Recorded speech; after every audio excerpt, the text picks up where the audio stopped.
might have to. We gotta record it. We might have to collab on that one. Man, I'm just freestyling. Seeing if I still got that shit, man. Let's get into the actual podcast. Like, what we gonna be? Hey, this little setup look pretty decent though, right?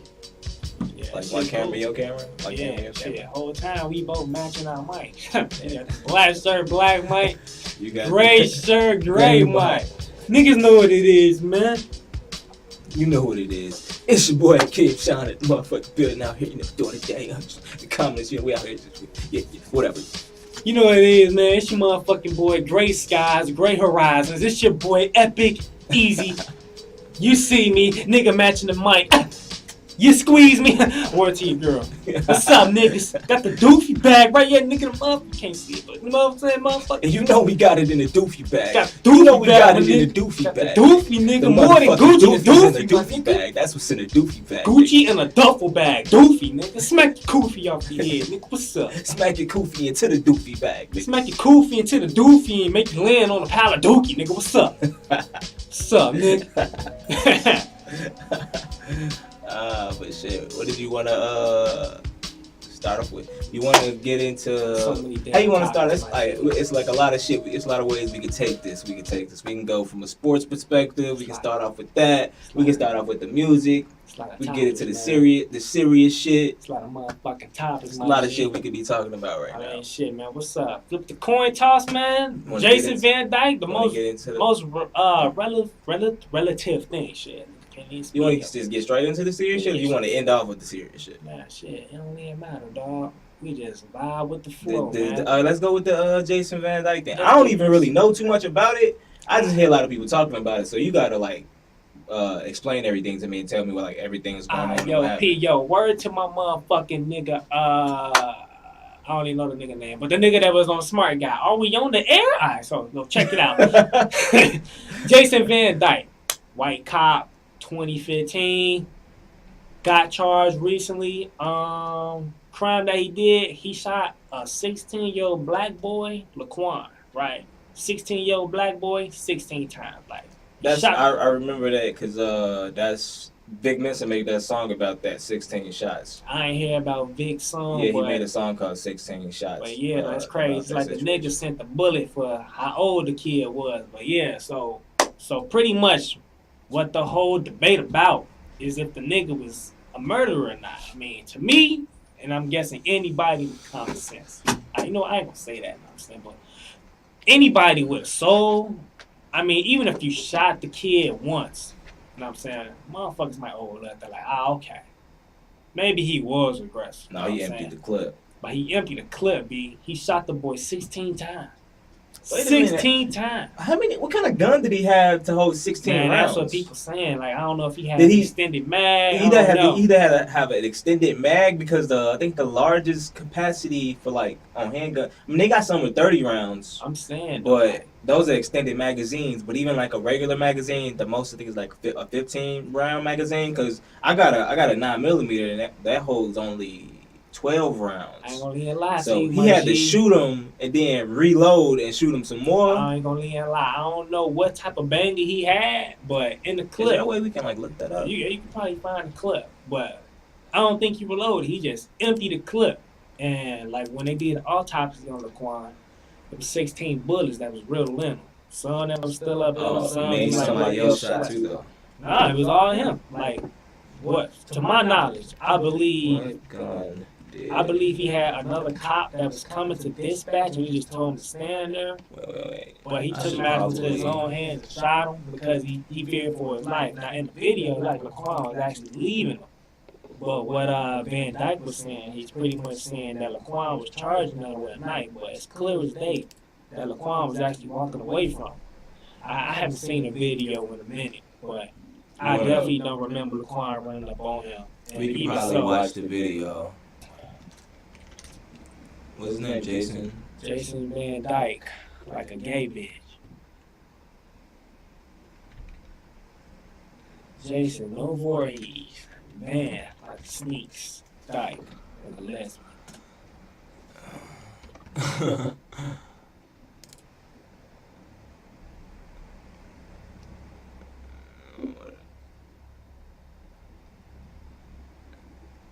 10 complainants alleged he used excessive force, and 2 involve the use of a firearm.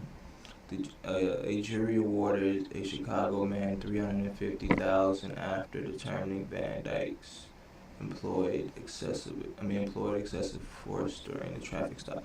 Oh, this is a different case. So he had a history. That nigga did have like a bad record already. Yeah. And I think like one of the activists that was speaking was actually speaking up on that. How my man's already had like a whole bunch of, it's just the first thing that pop up is a whole bunch of strikes on his record, and like the superintendent of the CPD didn't like talk to my man. They should probably like when you get fired from one police station, you should not be able to get hired to another police station. Facts. Like if you get fired for something like with excessive force, that should be on your record, and you shouldn't be able to be in law enforcement no more, or even security. Like anything dealing with securing people and the safety of people, you shouldn't be able to do that. They should also administrate some type of mental test, man. Cause like, Yeah, where was he mentally? And then kind of going off on a tangent. It was like another shooting at a gaming place. I don't know if I saw that. I saw yeah, that. so like, what's crazy? Like, yeah, you know, he shot up a game with like a little tourney or some whatnot. kid shot up a game tournament because he lost, and then he shot some little black kid or something like that. What's crazy about that though is like, shit, I forgot. I forgot the fact that I was going to drop, but like he went to the store and he bought the gun, and I think somewhere he exhibited some type of like mental symptoms, but the gun like salesman still gave him the gun. Like even after exhibiting those symptoms, he still I didn't know he exhibited any mental symptoms. Did the store owner say that? Yeah, he said it was like weird, like he said he was acting weird, and he told him anyway. He said it was acting weird. I guess like the interviewer, like whatever the news station, I forgot what news station it was. They interviewed the store owner because they had to track the gun, like where he got the gun from. Say he sold the gun, said Buddy was exhibiting some type of weird symptom, but still gave him the gun. I forget, you probably could dig deep into it. It's pretty somewhere on Google. Research story up on there, but yeah, like that's just kind of going off the tangent. But I believe, you know what I'm saying, they just gonna be giving niggas like gun licenses. They should like do some type of mental evaluation. Cause we can't just have like a bunch of usually do like a background check in order to get the license. Can't just have one like a bunch of psychopaths just having like FOIA card accessibility, and 2, we can't just have a bunch of like scary ass cops that's gonna keep shooting niggas, and their excuses are I fear for my life. Like nigga, this is what you signed up for. Yeah, you definitely like nigga, you gotta be on the front line. You gotta have some backbone. Yeah. Like you can't be on the front line. Trigger happy talking about fear for my life. Like shooting a boy 16 times, like bro, that's overkill. That's crazy. And like I say, even if you probably would have shot him once, twice, maybe at the most, he probably would have forgave him. Amount of times. Probably would have forgave him. The kid, he suffered from some kind of mental illness, right? What kid? Laquan. Laquan. I don't know. He had like a knife or some shit, right? Supposedly, yeah. Like on the video footage. On the video footage, I think he might have had something in his hand. I don't know. I just know he was walking away from the cop. Yeah, so I'm saying, like, what was he fearful of? He was walking away from you. Like, what are you fearful of, my guy? And like all these cops, like I personally feel like CPD, they need to like completely be Man, trained. CPD is the most racist, corrupt. I got stopped by CPD and harassed by CPD so many times. I had to. I mean, if you black, I'm pretty sure you might have to, but I feel like the entire CPD need to be retrained. I mean, it ain't no way all these niggas should be just trigger happy and then excuses I fear for my life. Like, even if you're gonna shoot somebody, shoot them in the leg, bro. Like, shoot them in the leg. Or use a taser. That's like weird. Like, why are they trained to shoot to kill anyway? And like another thing, I mean, you're a police officer. Your job is to put yourself in danger and to protect citizens. Even if it's a crazy person doing some shit like trying to kill somebody else, you don't necessarily gotta kill them. You can just shoot them in the leg or aim for, like, you don't have to. What's crazy though is that this nigga Van Dyke argued in the court. Like when he shot him, he said he was doing what he was trained. Like, I mean, they do train motherfuckers to do that. They train police to do shit like that. They need to just shut the whole CPD down, throw that shit away. Like, we don't need to be giving tax dollars to motherfuckers that's gonna kill us. It's like we hiring assassins to kill our own people. Like, we can police ourselves. Like, them niggas know better than the gang members.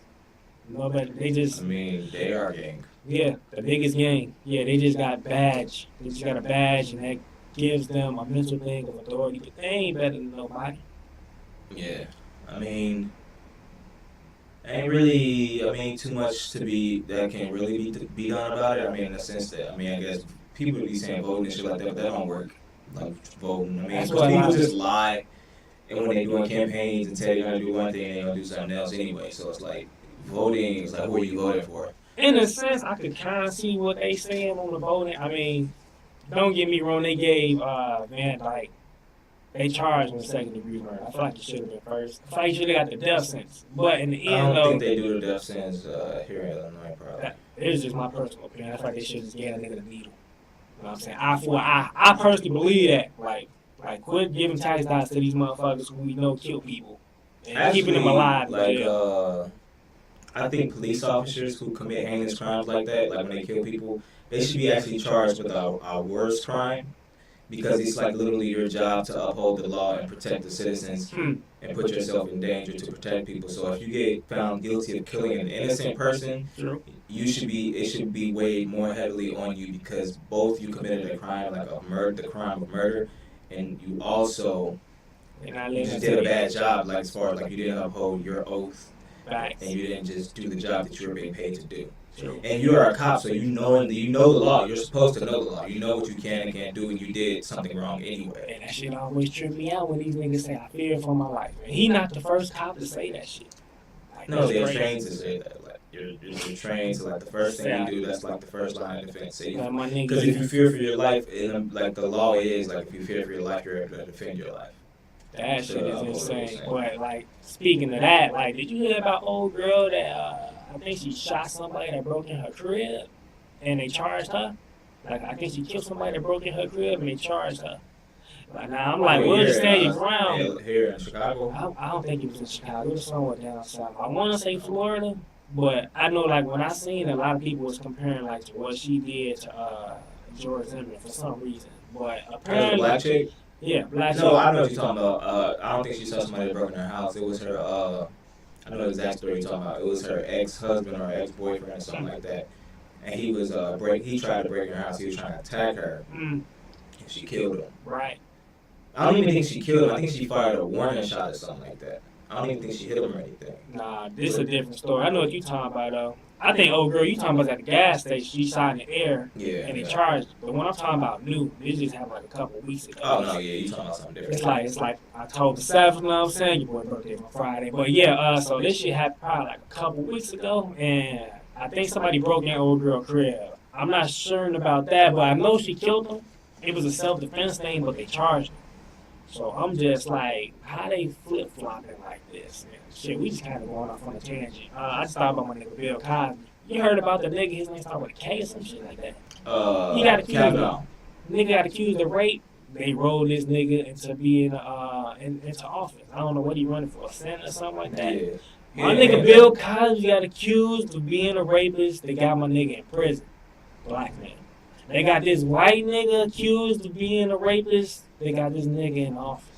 He won the election? Kamunn? Yeah, he moving on to the next state, man. Shit is crazy. Like, damn, what a great time to be white in America. Donald Trump is being accused of rape by like 30 fucking women or something. This nigga the president.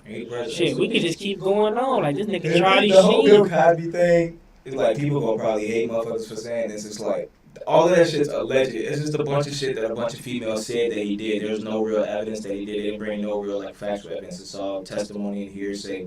Right. People lie all the time, and a lot of that shit happened 30, 40 plus years ago. And yeah, I guess there's no... Technically, legally, there is a time limit on the statutory limit on the cases, which is why I don't know how they charge him with anything, because all of that shit's over 10 years old.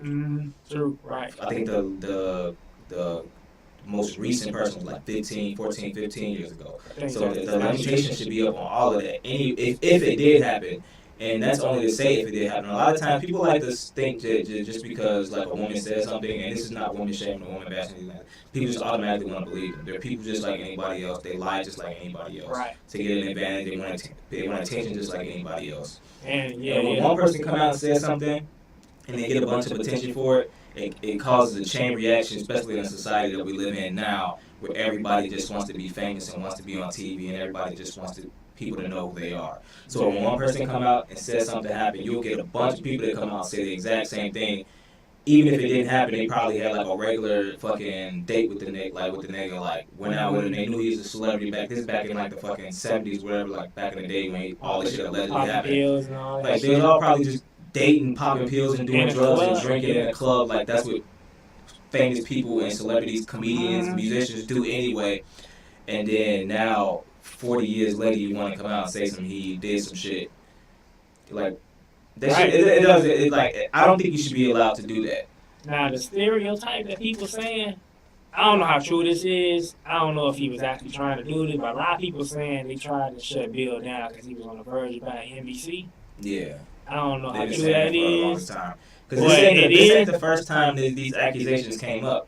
They did the same thing in the 90s, like the same case, but he was found not guilty. They did it again in the early 2000s, he was found not guilty, and they finally did it again now, and now they found him guilty. And like, I mean, shit, I want to say like I'm not a racist, but I'm a racist. But shit, the people white people, they saying that's a dumb allegation to say that he was on the verge of buying NBC because it's like a multi-billion-dollar company, and he wasn't a multi-billionaire. But look at Jay-Z though, right?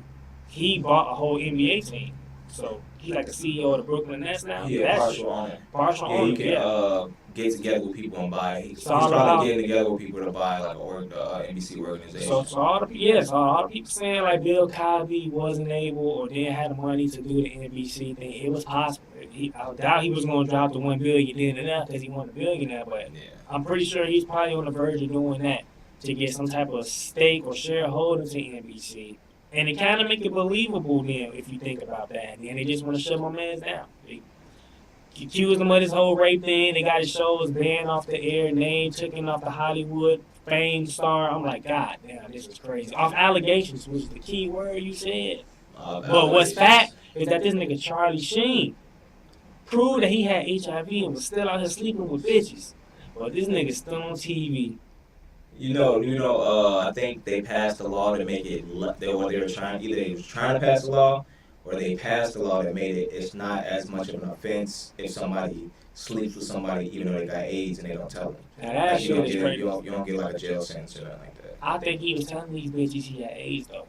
Yeah, but like the thing, that's what people want. People want fame that bad. They don't care.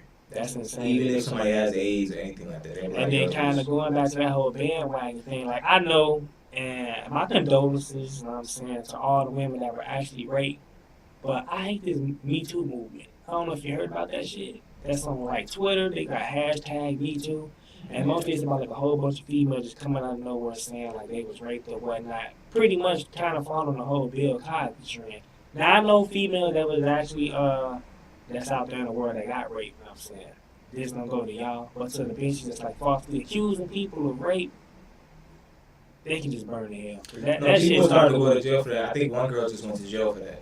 She just got found guilty. I think the chick that accused like some college dudes of doing something to her like that. Yeah, I heard about that. Yeah, he lost his scholarship and all that. And then she went to jail. She got like a 5-year sentence or something like that. Social media is insane. Like a person can just take your picture and just put like a bio on that shit. Yeah, that's why I be keeping to myself, man. I don't even be like going out trying to be all in motherfuckers' faces and shit like that, because anything can happen these days. Man, social media is definitely evil, man. And like I think I might have seen you post something like, and I agree with this shit. Like old girl that lied about the Emmett Till thing. Oh yeah, she should be arrested. And she should be arrested. She should actually be charged with murder. Man. Because if you're gonna charge Bill Cosby with something that happened 30, 40 years ago, and you're gonna use the excuse that, oh, it doesn't matter how long ago it was. If it happened, and he should pay for it. Right. Then it doesn't matter how long ago it was for this 80 whatever, because Bill Cosby 80 something, and that woman she's like 84. They're the same age.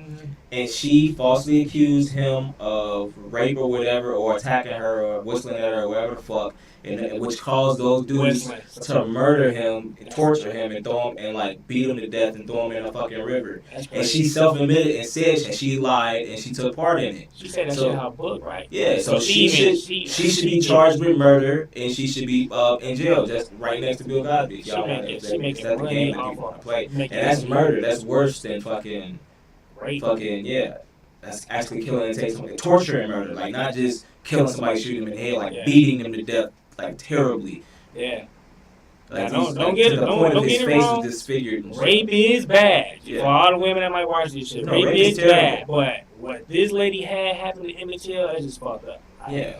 His mom didn't even know who he was. They dragged him out of the house in front of his mother. That's sad.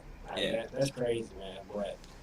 But yeah, man, like they're not gonna arrest that woman for that, but they're gonna arrest Bill Cosby because of some shit that some alleged shit some female said about him that he did 30, 40 years ago. Not just women bashing, you know what I'm saying, but pretty much anybody. Women bashing anything. It's just that's what I hate about this whole new little social era. It's like I'm not women bashing. I'm just treating women just like anybody else. If it was dudes doing the same shit, I'd be talking about dudes the exact same way. Yo, I don't give a fuck if you have a vagina or a penis. I had a post. You know what I'm saying? And I don't know if my friend, she might watch this, but she know who she is. I ain't gonna name drop her, but she was talking about like how, you know what I'm saying? She was calling like males some other shit, dominant or some other shit, just labeling her some type of name. But pretty much in a nutshell, she's saying like, that's just like your male psyche talking. We should be equal or whatnot. I was talking about something, and all I know is like I hit her with this. I was like, okay, I'm all for treating a woman like equal, you know what I'm saying? And I was like, ask yourself though, like, are you willing to like get your ass whooped legit like a man for like hitting the guy? And she didn't answer that. And then I'm kind of like, that's kind of like what's wrong with like this new ideology of like this whole feminist movement. They acting like they want to be treated like equals, but they still want you to hold the door for them. Yeah. Like they want everything to like be equal, so to say, but they not willing. I don't even care about no movement or anything. Everybody is equal. I don't care if you don't think you're equal. If people don't think everybody's equal. If you hit a motherfucker, expect for them to hit your ass back. True, man or woman. Just don't put your hands on nobody. Don't put nobody put their hands on nobody. It solves all problems. You shouldn't be hitting no female. She shouldn't be hitting you, and you shouldn't be hitting another dude. And the other dude shouldn't be hitting you. But like once you hit somebody or you take it to that level, then you are responsible for your actions. Right. You gotta accept any consequences that come your way. Just like if that dude hits you, he gotta accept whatever consequences come from that, which might get the nigga locked up. Yeah. So it's consequences to all actions. Right. And whatever happens, you gotta accept it. The point that I was trying to make with her too, though, like how you say, just don't hit nobody. Yeah. But like when I hit her with that example, it's kind of like she got shut down. Like she's like, no, I don't expect they gotta hit me after I hit them. Like what? What? Just don't hit nobody. Like what make you think you got power to hit somebody and they're not gonna hit you back? That's because if you just want to be 100% factual, society, like in the whole new era of society, like I want to say, like this millennial era, like our generation, and like maybe the generation it started with the generation right before ours, where. Actually, it's probably been going on since like modern civilization started. But women in society, like Western society, are treated like children, and that's not even a disrespect to them. It's like the fault of larger society as a whole. It's like men's fault. It's everybody's fault. It's the government's fault. Everybody's fault in the sense that women usually be getting like lighter sentences when they get like arrested or anything like that. They don't go to jail for big like larger sentences. They get pulled over, they're more likely to get let go, right? And things like that. Like they're automatically given custody when it comes to children and stuff like that. They're treated a certain way. They're not expected as much to take responsibility for their actions. Like you were saying, like if they hit somebody, they don't think they should be getting hit back. Like even society on a whole say never hit a woman. There's no reason to ever hit a woman, even if she hits you. Blah blah. You're treating that's what something you would say about a kid. Like if a kid hits you, of course you don't hit a fucking kid. It's like a little kid. It's a baby. They're treating women like that. But it's like the new era. Everybody got to grow the fuck up. Don't nobody hit nobody. If you hit somebody, expect to get hit back. Right. Yeah. It shouldn't be like no type of misfeeding into like this next generation, or this current I think it's kind of going that way because the younger kids, they don't give a fuck. They be knocking bitches out. Hey, like, hey man, hey, I mean, like not to be disrespectful, like I'm just being candid. Like motherfuckers, females be shooting dudes. Yeah. Dudes be shooting. Like it's crazy. Like everybody, no matter what's going on, like anybody with our generation, the next generation, they don't give a fuck about anything going on with what we talking about. Yeah, and I guess that's why like this whole savage word is being thrown around a lot now. Like this upcoming generation is being dubbed the savages, but this is the equality that these so-called this next generation was asking for, man. Like ain't no gender roles, so to say. Yeah. Like anybody can get it. Put your hand on a nigga, you get your eye black. You know what I'm saying? But you disrespect the female, put your hand on a female, or point a gun at a female, she point a cap in your ass. Like, exactly. The gender roles is like it's definitely changed, man. New time. Yeah. We gotta get on a lighter note. We've been talking about some super serious shit. Yeah, man. There's like some shit on there. What's some big boy Conor McGregor? Biggest troll in UFC, keep getting his ass whooped. Yeah, he got his ass whooped a couple times. This man. Okay. We're gonna bring it back to the beginning of the altercation when it comes to these two people. The people that were fighting were Conor McGregor and Khabib Nurmagomedov, right? Which is the Russian dude. Conor McGregor's from Ireland. He's the Irish dude. Right. Scott. Back, I want to say, yeah. No, not Scott. Scott, Irish. No, Ireland. Yeah. Okay. They get pissed off. I don't even think they like each other. But what I was gonna say, like I think like I want to say like a year ago almost or a few months ago, like it was a fight card and when Khabib became champion, he fought this dude named Al Iaquinta. But when they were fighting, he was supposed to fight Tony Ferguson. Tony Ferguson got injured. Then he was gonna fight this dude named Max Holloway, but he couldn't make weight. And then he ended up fighting this dude named Al Iaquinta. But anyway, that's just the backstory of this. So he's fighting this random dude that he knows who he is, but he's like he ranked number 11. So they finna fight for the title. They did the media press conference or whatever. They're going in the basement, like to the underground parking garage, getting into the buses to go back to the hotel.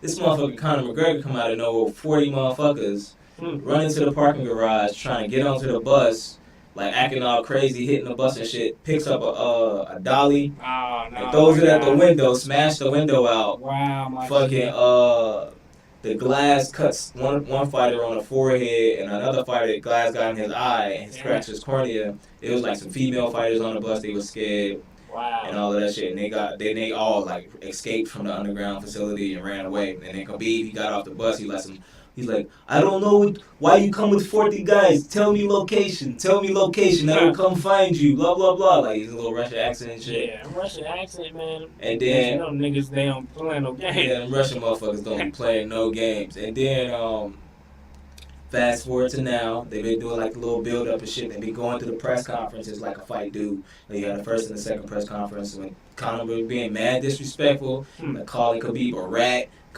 making fun of his country and like his religion and shit, talking about his dad, talking about his family, his friends and all of that shit. Just keep talking shit. Second press conference did the same thing, like tried to hit him and shit, threw a kick at him, like trying to hit him and shit. Fight day came.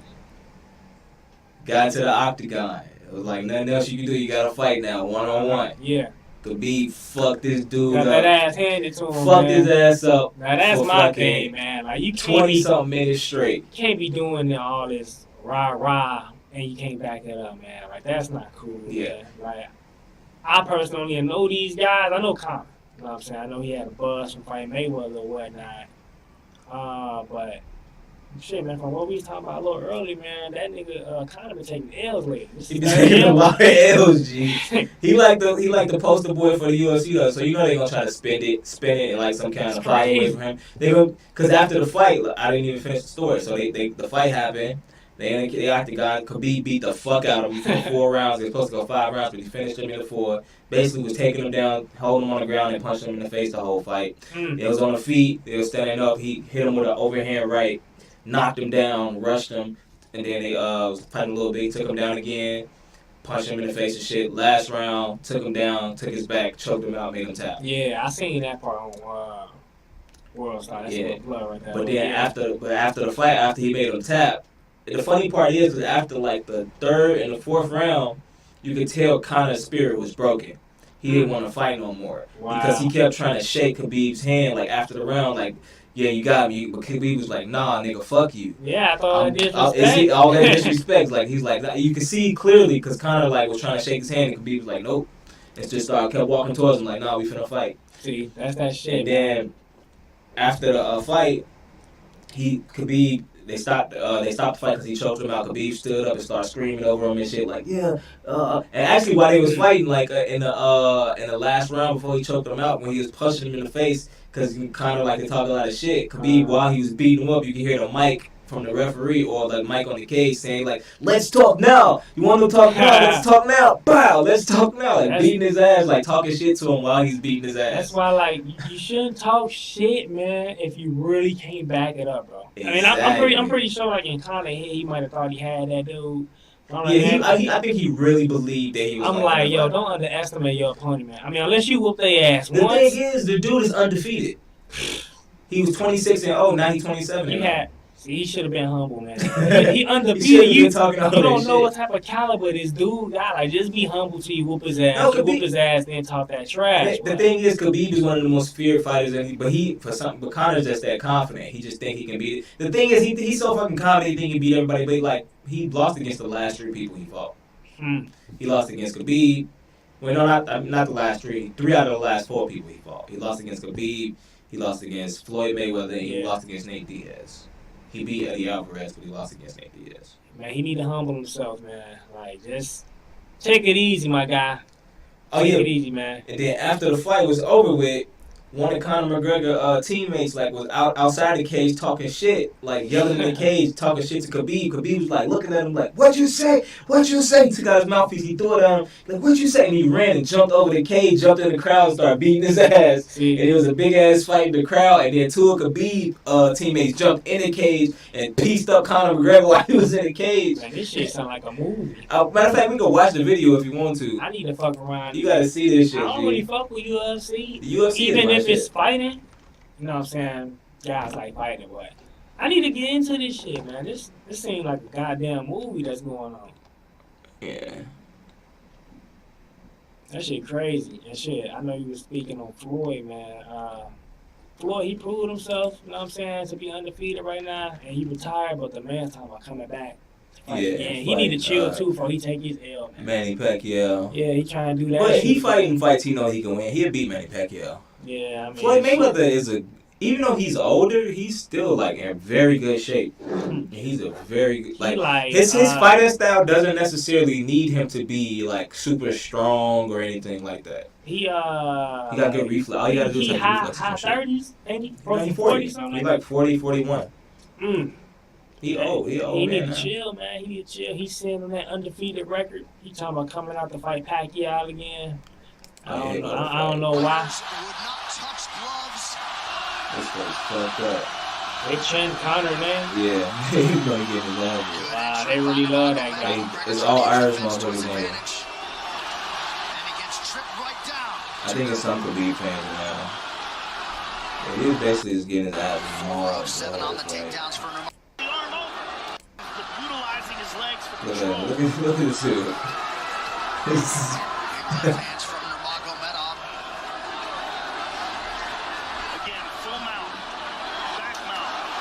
Jack. Got his neck. He's gonna tap. He's gonna pass out. He's gonna tap. Fuck you, motherfucker. He's mad. Nobody's gonna jump over the cage. Like, what you say? What you say? What? What you say? He's screaming at Dylan Dennis, Conor McGregor's jiu-jitsu coach. Look at him. He jumped over the cage, jumped in the crowd, started fucking him up. No, and he's going right at Dylan Dennis. Oh, no. They broke it up with chasing that thing, broke it up. UFC security has corralled Khabib Nurmagomedov. Ooh, shit is getting too real. Hey, that's what happens when you be talking all that shit, being disrespectful. Then like, dude, right there, he just jumped in the cage and pieced up Conor, but you can't see it on this angle. What? They got a motherfucking battle royale on their hand. This is like some WWE shit. Yeah, that shit was crazy though, bro. That's some crazy shit. I'm gonna have to get in the UFC, man. I didn't know that shit was that lit. Like, of course, niggas fight, but shit, niggas taking it.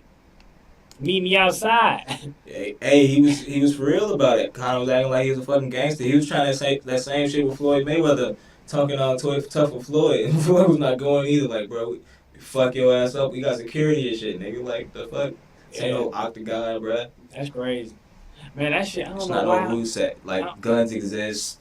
You can get jumped. Like, it's not a one-on-one in the street, G. Yeah, he need to keep it in the ring, keep it professional. Yeah. But, man, seeing this shit, man, just make me just wonder, man, like, Conor not a heavyweight, is he? No, he fight at 155. He like me and your size. Right. I'm like, shit. Can you imagine a nigga like Mike Tyson being in the UFC? No, they got big. You seen John Jones?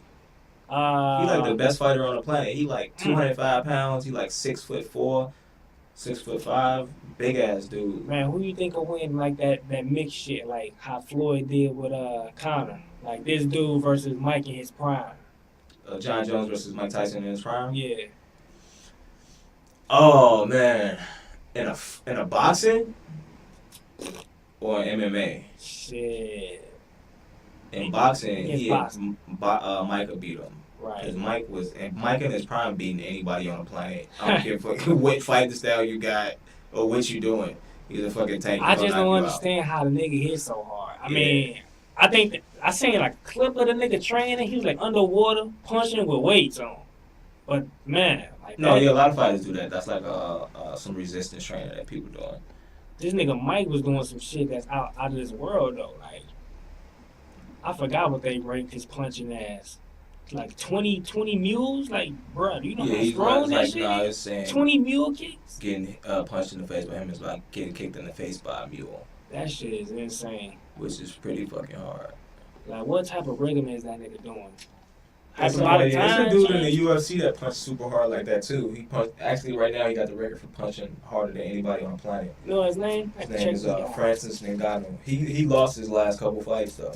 What weight class he in? He's a heavyweight. He like a big dude. He like, again, like 6'5", 260-something pounds. He not better than the other dude you dropped? John Jones would beat. I like to check John Jones would beat anybody on the planet right now. John Jones would beat the fuck out of him in a one-on-one fight. He undefeated? Yeah, John Jones is undefeated. He lost one fight by disqualification because he beat the dude up too bad. God damn. He's beating him up so bad he hit him with elbows like this. Elbows like this is illegal. You can't do that. And dude's face was all bloody and fucked up, so they disqualified him because he used the illegal elbow. That nigga black. Yeah. I can imagine what it made. John Jones. They call that nigga John JJ on the block. John Jones Bones. God damn, I'm gonna have to look him up. That's crazy. Again, I'll show you John Jones highlights just so you can check him out. Yeah, like this whole MMA shit, man, like back in the day, like with Mike, that probably would have been insane. If Mike Tyson did MMA from like his whole life instead of boxing, he'd be a monster. If Floyd Mayweather did MMA his whole life, like started from a kid to like how he is or like in his prime, he'd be a fucking monster. He already kind of untouchable with his technique. A lot of people don't like Floyd's technique. But I mean, shit. And he just hit hard anyway. I mean, Floyd is he hits pretty hard. He knocks motherfuckers. He got a lot of knockouts. I mean, it's like a lot of people know his tactic. Like he just dodge and tire you out. He just dodge and tire you out. A lot of people step into that ring like, okay, this is all he gonna do. But nobody beat him. Okay, this is let's see what this guy about. Highlights. JJ. And knockouts. John Jones of the Bones, breaking bones. Let's get it on.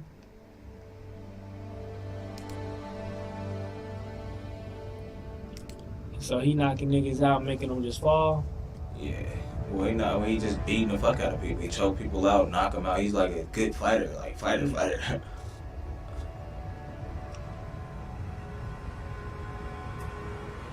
So he like the...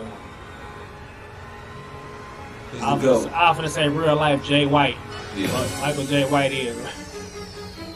Pretty much cool.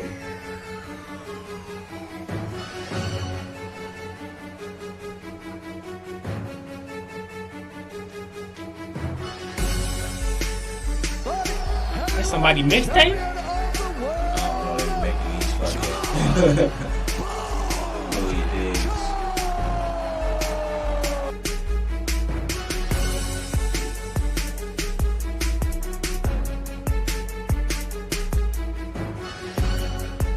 it's like back in the day. Like, he literally started fighting in his 20s. Like, he trained for like a couple of years and he became the best fighter on the planet. Just out of nowhere. He just stomped that dude out. Knocked him out.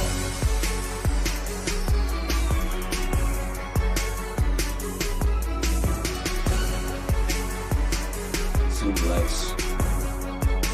Knee to the body. Wow. Damn. Wow. Spin kick. Uppercut. Wow. And he a big dude and he fight like this. Yeah. Nothing worse than having speed and strength.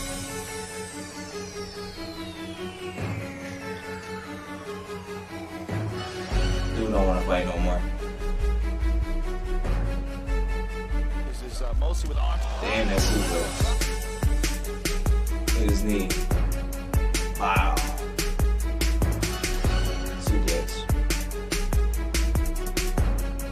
Spinning elbow. I see he like throwing them bows, huh? Yeah. It's like one of his favorite things. He known for his elbows and his wrestling. Well, he known for everything, really. He's the number one fighter on the planet. He was suspended for a while, but he just got back. What he get suspended for? For hella shit. Like, he be fucking up. He was doing cocaine. He was fucking, he got into a car accident. I think he tested positive for like PED or steroid, but not like to do steroids. I think it was inside the cocaine. He did cocaine, there was like steroids in it. That shit's crazy. Because it was like a little bit of amount. It wasn't like enough to make you like strong enough. It was like a tiny amount, so he got suspended for it. Oh, okay. So he kind of had an energy boost, huh? Yeah. He wasn't doing it while he was fighting, but like this is like getting a party dude. Oh, okay. Somebody laced his shit or something? Pretty much.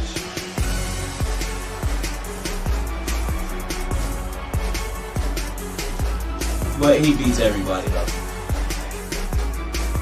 Damn. He broke through an eye socket. God damn. His elbows. Ain't nothing he can do about it because he got his arms pinned down. Choked him out.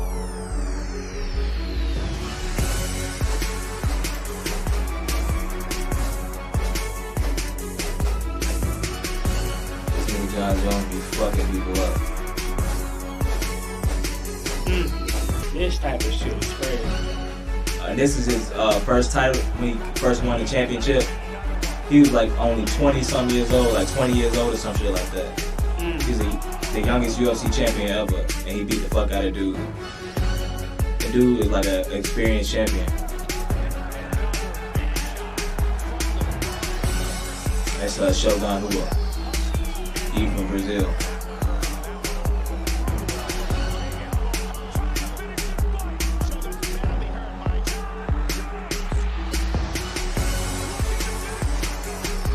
He's trying to take his head off.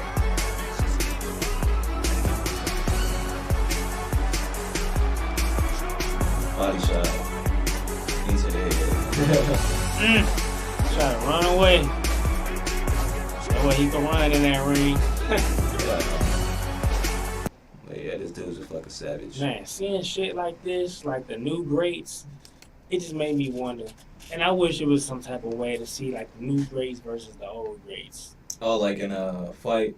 Yeah, like. In the future, they gonna have some cloning type shit. They gonna be bringing motherfuckers back from the dead. It's gonna be all kind of wild shit going on. Like, and just make it go beyond just fighting, like how we said, like Mike Tyson versus this guy or some shit. You know what I'm saying? Michael Jordan versus, you know what I'm saying, maybe a Steph Curry or LeBron or Kobe or some shit. Jordan and Kobe played against each other. Yeah, I'm talking about like in his prime though. Jordan was kind of aging. Yeah, Jordan won still. So it's like, even if he was in his prime, it'd be even worse probably.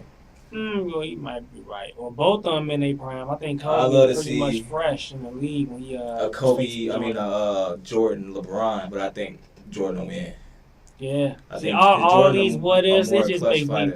a more clutch basketball player. There's just some great what ifs. Yeah. But yeah, that dude a beast, man. Who the other dude? It's a black dude, the one that said Trump called him, told him to whoop his ass. That's so Derek he a Lewis. heavyweight too? Yeah, he a heavyweight. He a light heavyweight, John Jones. Ah. I think he finna fight heavyweight so though. this guy, John Jones, a light heavyweight? Yeah. This But he'll beat up dude any heavyweight though. He just don't fight heavyweight. He could fight heavyweight. He huge as fuck. Like I said, he like 6'4". What's this dude's name? His name is Derek the Black Beast Lewis. Derek Lewis. And he was the Russian dude too, right? Yeah. Talking about Trump called him, told him to whoop that Russian motherfucker. I seen that clip of him saying that. I ain't seen the fight though. When did shit happen? He was getting this weekend? The funny thing was he was losing the fight. Referee Herb Dean. And like at the last, like it was literally like 30 seconds left in the fight, he knocked dude the fuck out and beat his head in. The winner by knockout. Derek the Black Beast Lewis. DDB Lewis. I'm here with the winner, Derek Lewis. Derek, why'd you take your pants off? My balls was hot. I understand. My balls was hot. What you just did was absolutely phenomenal. That was an incredible comeback victory, and it shows one of the reasons why people love to watch you fight, that you can put it all to bed with one shot. I told them boys, I got no more heart. You know, they keep underestimating me. I ain't all that technical and all that, but I'm getting there. No one will question your heart, sir, after this. This is a come-from-behind knockout, the likes that we haven't seen in a long time. And you were looking for that big haymaker all night. You found it in the last minute of the fight. A few hours before the fight, Donald Trump called me and told me I got to knock this Russian out because they're making him look bad on the news. You know, him and Putin. They talking about USA and his whole. That motherfucker country and shit, ain't he? Yeah, he from the South. He's from Texas. Texas. You're absolutely one of the top guys in line for a shot at the title next. So tell us what you think about that. I need to sit my black ass down and do some more cardio. What you talking about right now? I'm trying to fight for no title right now. Not with no gas tank like that. Derek, you're one of the most entertaining guys. Sit my black ass down.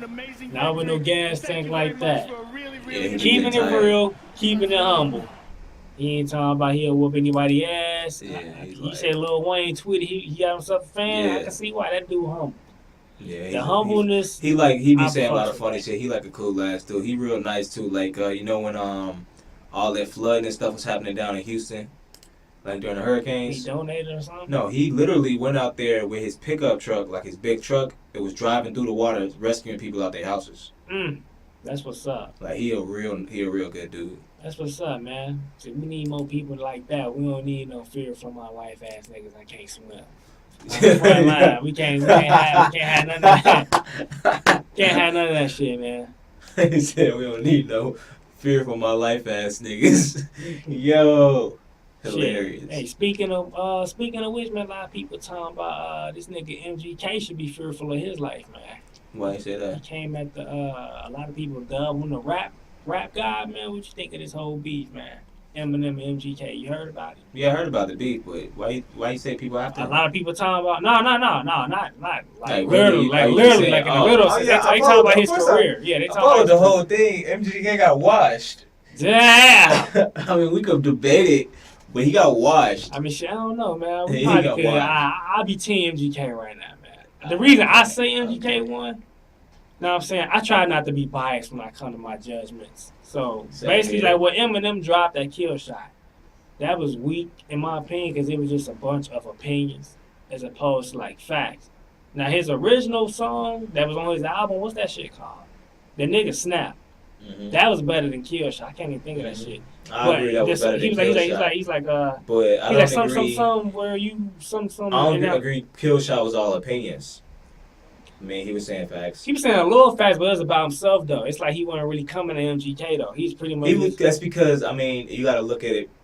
The point, like it was deeper. The diss was deeper than just the lyrics of the song. He was basically just sunning them the whole time. Like, bro, you like a fan of mine. It's like, don't ever come at me because you literally, there's interviews of you, like hundreds of interviews of you sucking my dick when people ask you questions about me. Telling how I'm even in your diss song, you call me the greatest rapper of all time. I mean, shit, bro. Like, if you gonna diss me, diss me. Don't be no clown. Fuck all this trying to be nice, all that bullshit. If you gonna diss me, diss me. Don't be like, oh, I love you, but you trash and this and shit.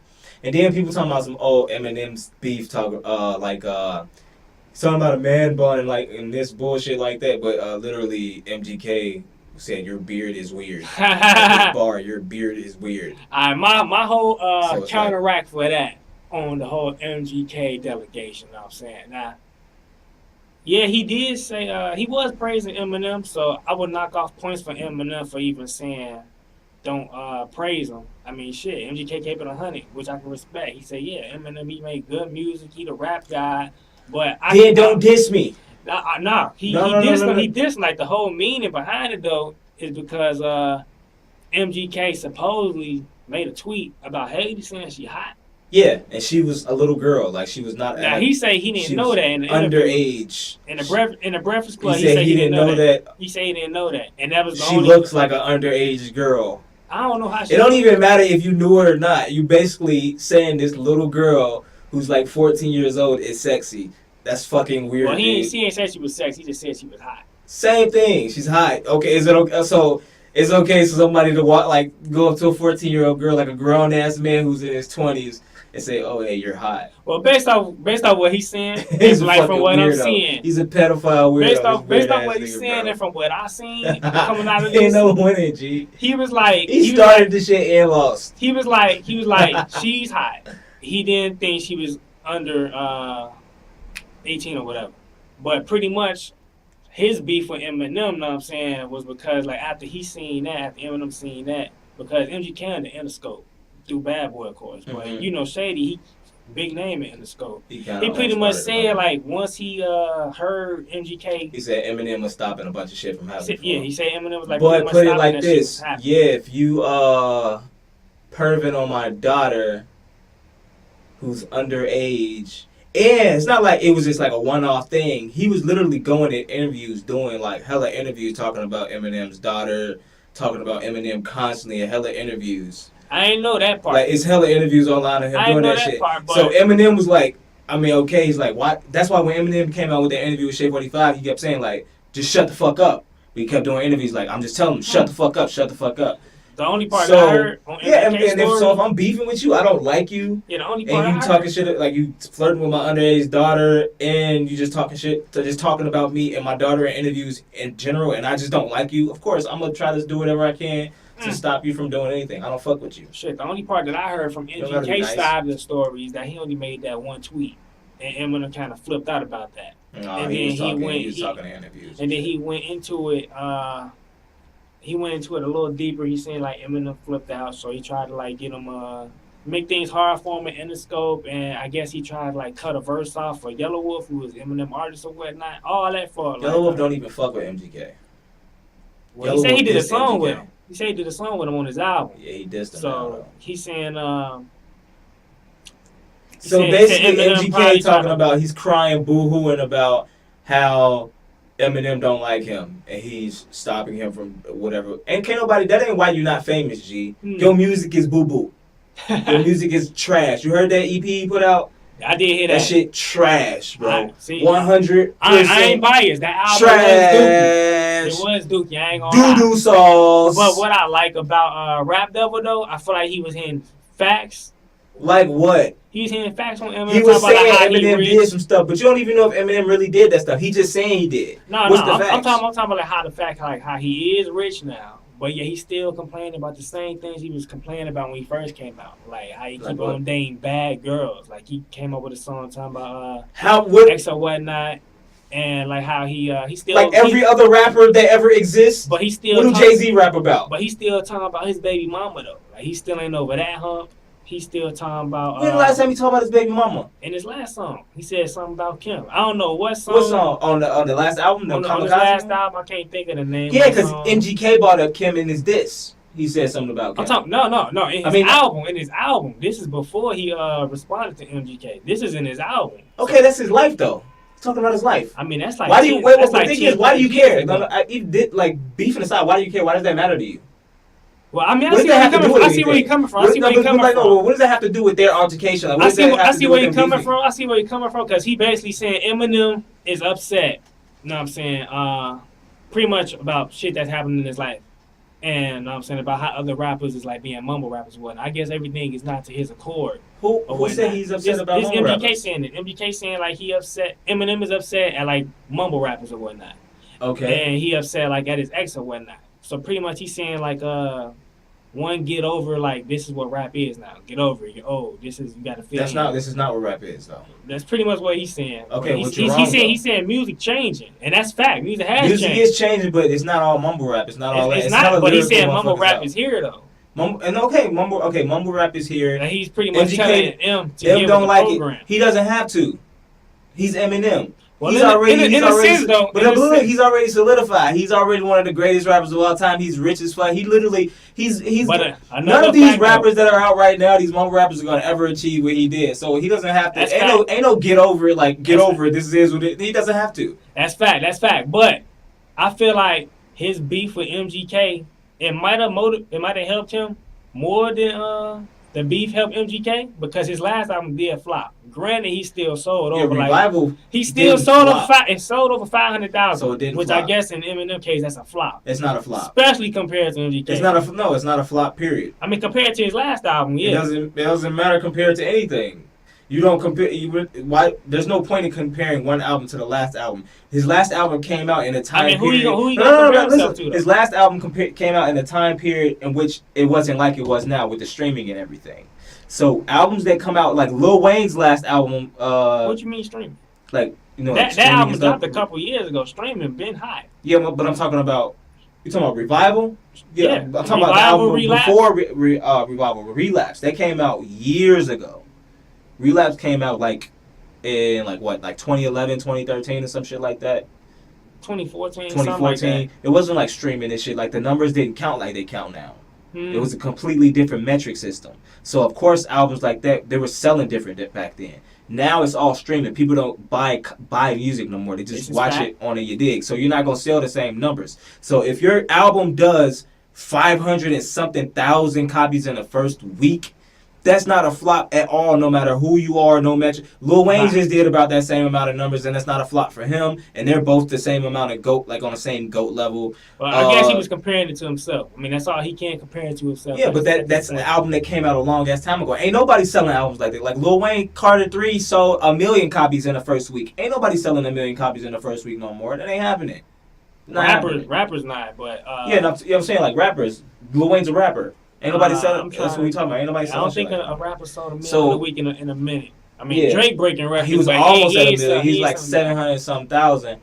But that's what I'm saying. Like it's completely different now. So you can't call Revival a flop if it sold over 500-some thousand copies. I can agree with that. It'll be a narrative that get pushed online. They be pushed by these same ass motherfuckers, like DJ Academics, Joe Budden, fucking Hot 97, Charlamagne and God. All these motherfuckers be pushing out this same ass narrative, making people hate on motherfuckers like Nicki, or they hate on motherfuckers like Eminem. Like they constantly put out that negative energy. So people in the actual public, the fan base, are gonna hear that thing, and that's how humans work. When you hear something over and over and over again, people start regurgitating that shit as fact, and they don't even be doing no research. All right, so I can agree with the part. You know what I'm saying? Eminem's so-called flop really ain't a flop, but this is also fact. His album, it didn't even hit as many streams as Killshot did. Now, what that say is that a lot of people was interested in what he had to say to MGK rather than what Eminem had to say in general. No. That's fact. Yeah, that's probably fact. That's because it's hype. There's hype going on right now. There was no hype about his album. There was no hype about his album. So, like, he did benefit from that, from the beat. Okay, and I don't know. Both are good things, though. Regardless, the nigga's doing numbers without that nigga, and he's doing numbers with the nigga.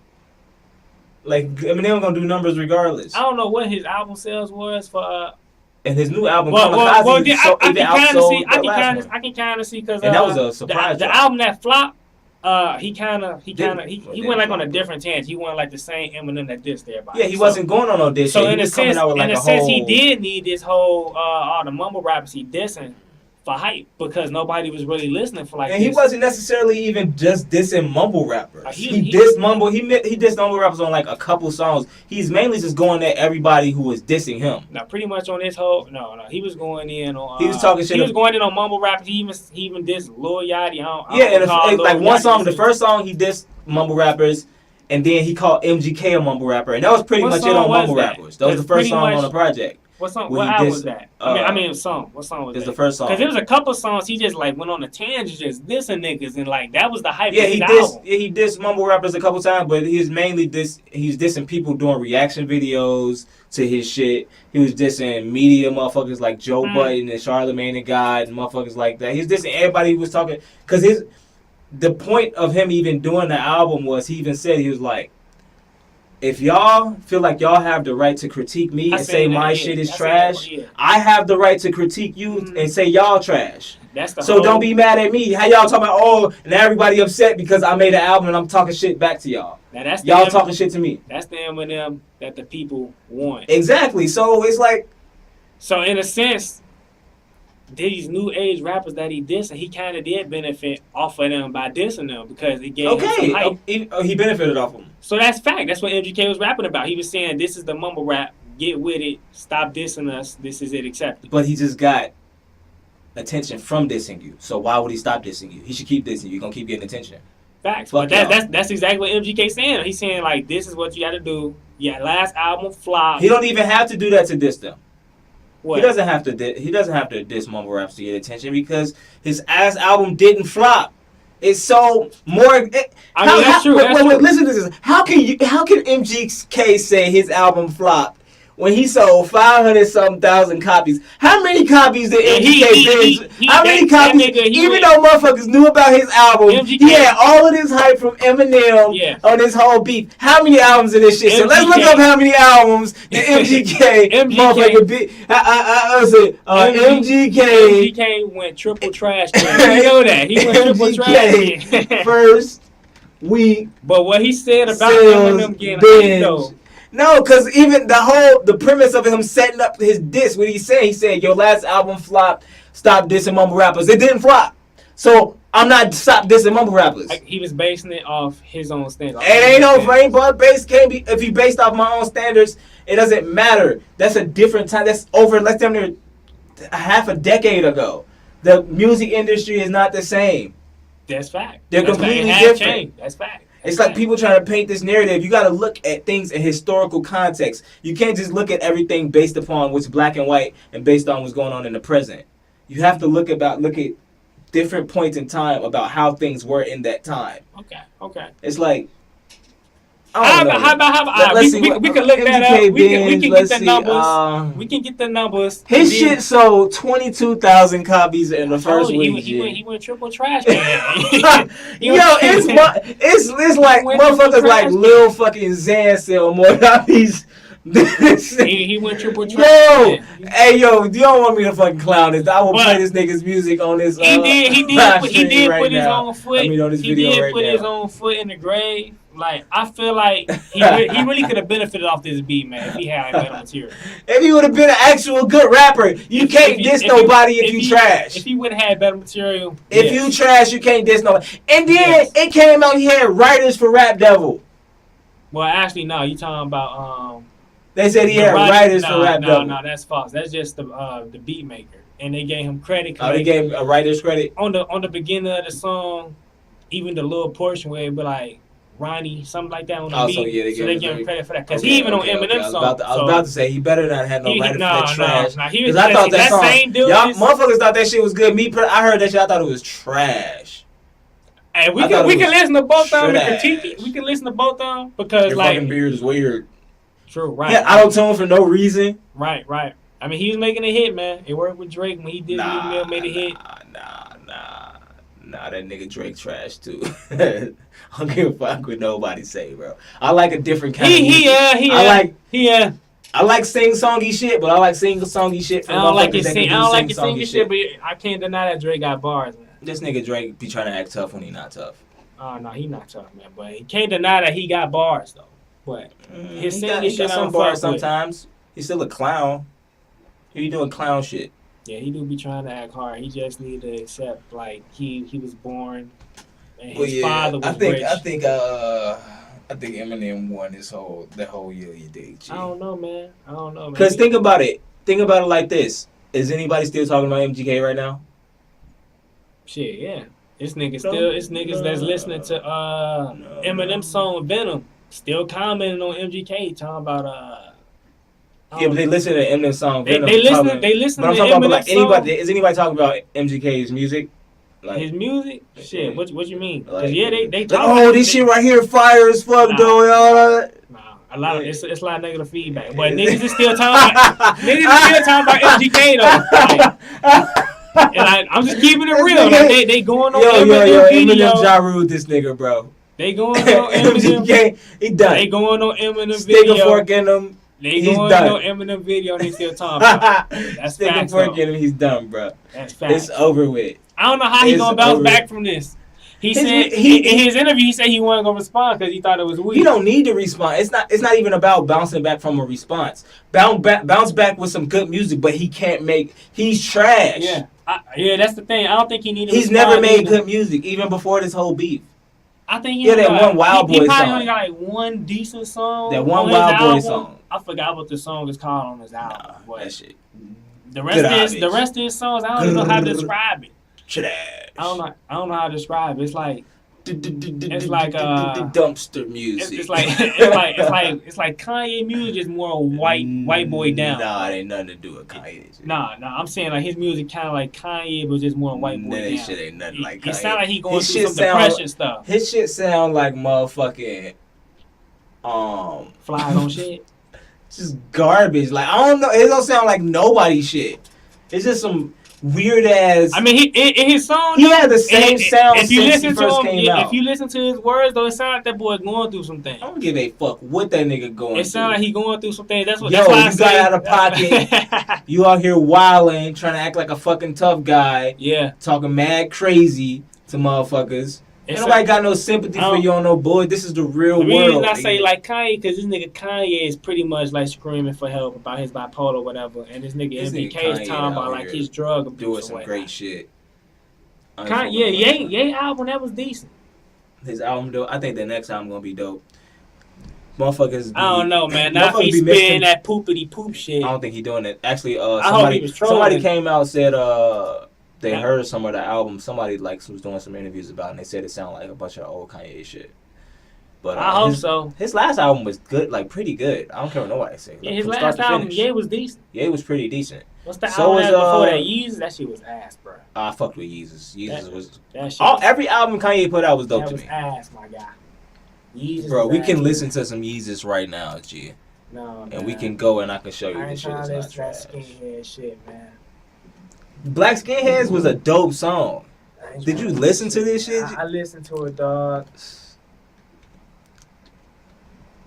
What is the meaning behind the bar? Keep it 300 like the Romans. 300. Keep it 300 like the Romans. We want to know what the mean. See, you gotta know bars, G. You gotta know bars. Okay, keep it 300 like the Romans. What's Roman numerals? What's Roman numerals? I know that. What's Roman numerals for 100?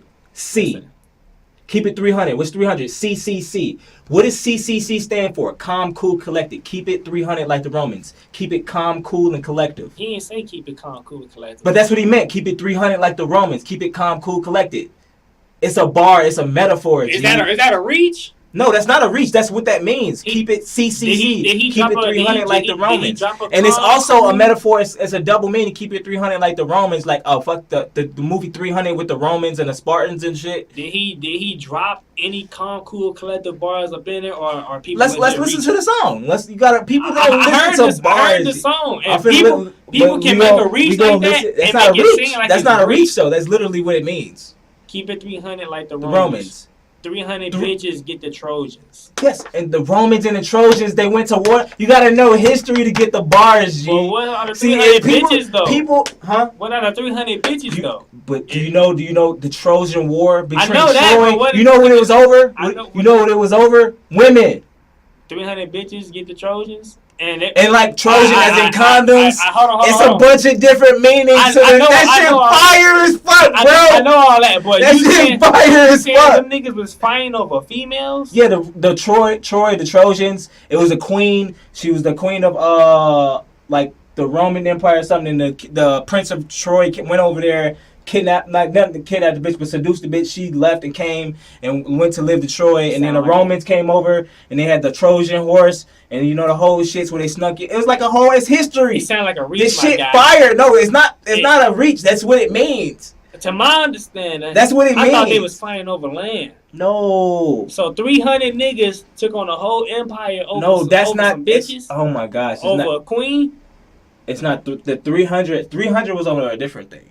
It's all about the same topic, but they have different meanings. I'm trying to break it down. Okay, let's break it down bar for bar. Keep it 300. You saying keep it 300. CCC. That stands for Calm, Cool, Collected. Also, keep it 300. Like it's like a double meaning. It's like I'm gonna keep it like Calm, Cool, Collected, but like the movie, I'm ready for war too. Keep it 300 like the Romans. Like I keep it like we can do this shit and go to war. I got that part. It's the 300 bitches. 300 bitches get the Trojans. I know what the Trojans part. It's the bitches part though. And you saying that they was fighting over bitches though? Not the war between the 300 like the Spartans. Not that war. It's a different war. The war of Troy, which also involved the Romans and the Trojans. It's a completely different war, and it was about a woman who was the queen of Rome or some shit, and then the prince of Troy. You saying they were Trojans? Yeah, they were Trojans fighting over the women. You're fighting over a woman. Yes. It's like you gotta know history, G. You gotta know history. That shit sound you like gotta know. You gotta know shit to understand Kanye. And certain niggas, you gotta know shit to understand Kanye, Lil Wayne. It's a few motherfuckers. Like you gotta actually know history and know like pop cultural facts and random facts about random shit that people don't even think about to understand they bars. That sounds like a reach. It's not a reach. That's what it means. Let me think of another bar, man. That's what it means. That was just like OCD out of the way. See if you can break it down, man. You can play the song. Oh yeah, okay. I listen for the bars because I always listen for the bars, but it's just like random shit. It's like this nigga is no different than like these other rappers. Nope.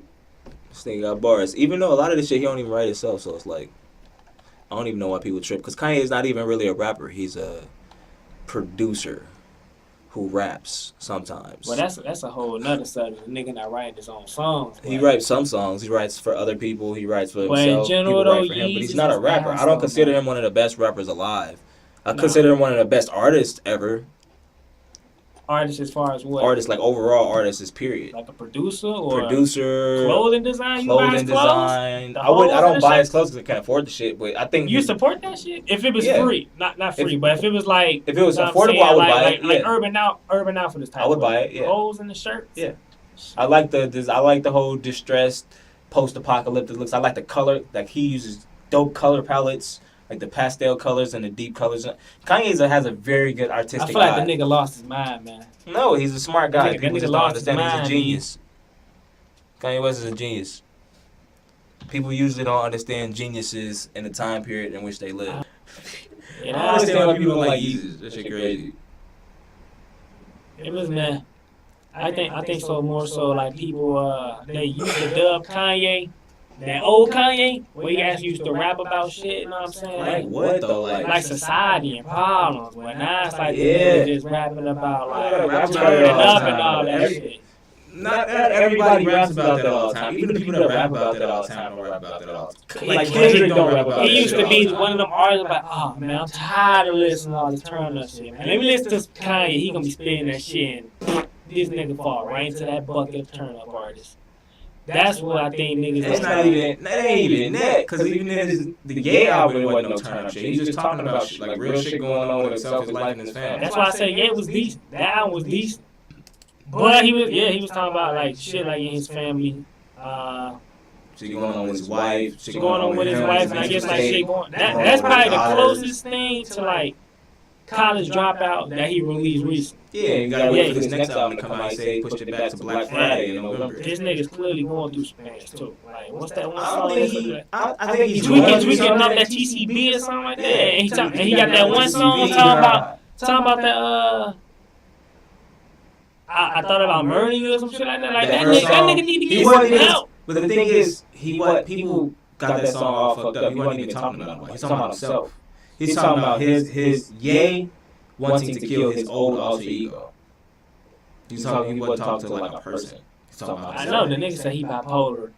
Yeah. Regardless though, like the thing is, even if he is, that's a realistic thing. There are bipolar people in the world. You can't shun them and like throw them out of society because they have some kind of mental. True, but I think the thing is people trying to figure out when did he get this bipolar? It's like when did he start? His mind started going a little bit off after his mother died.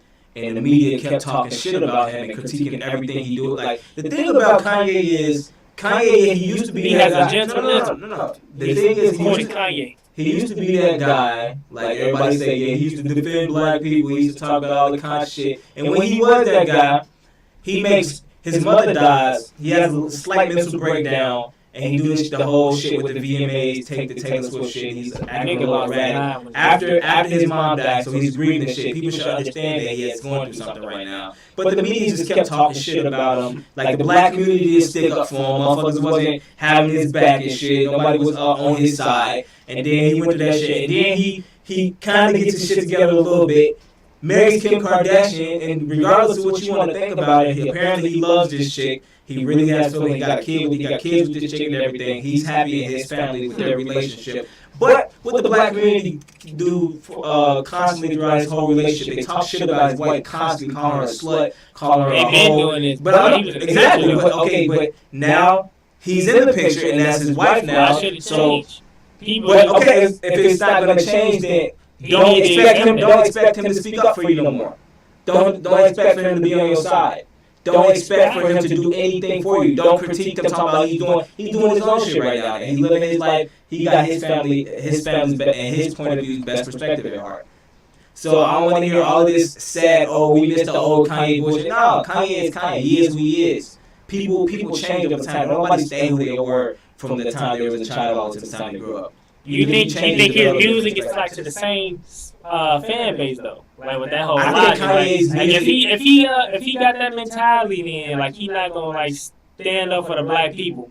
No, I think he really is standing up for black people, but in his own from his perspective. Nah, it's not working. He get a lot of backlash now. Like that's because if you want to be complete, like we was having a real honest conversation about females and women earlier. Let's be real honest about the black community now. The black community, like people in the black community, a lot of motherfuckers are sheep. They just follow some shit that they see online and shit that they see people talking about in the media. They let their votes and shit be just taken advantage of, and they vote for Democrat constantly over and over again and all that bullshit. And they like nobody's sticking together. All this shit motherfuckers want to talk about unity and all that bullshit. But ain't nobody putting their money where their mouth is. Ain't nobody want to talk about it, but nobody want to be about it. And then you see Kanye West, who's actually doing some shit though. Like him and his wife, they're actually actively doing things to help the black community. They're actually donating to charities, funding hospitals, building schools, getting people wrongly convicted.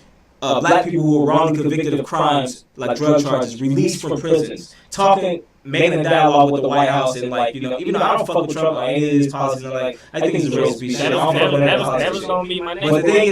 But the thing is, Trump is a piece of shit politician, but he's no different than Barack Obama was. People want to praise Barack Obama for all this. He's the first black president bullshit. But if you actually do your research and look into the policies and the things that he actually passed, all of the military things that actually went on during his run, all of the drone strikes, women and innocent women and children that were killed and murdered by his order and shit, how every time there were black people being shot on the streets in America, Barack Obama wasn't saying shit about it. And actually the one time when the police officer arrested that black man in Washington, D.C. for breaking into his own house, the professor dude, Barack Obama invited the police officer to the White House to have a beer with him and be buddy-buddy with the motherfucker. What officer? It was a police officer in Washington, D.C. They arrested this black dude. He was a professor at a university out there. He locked his keys in his house, so he was going through his window to get into his house.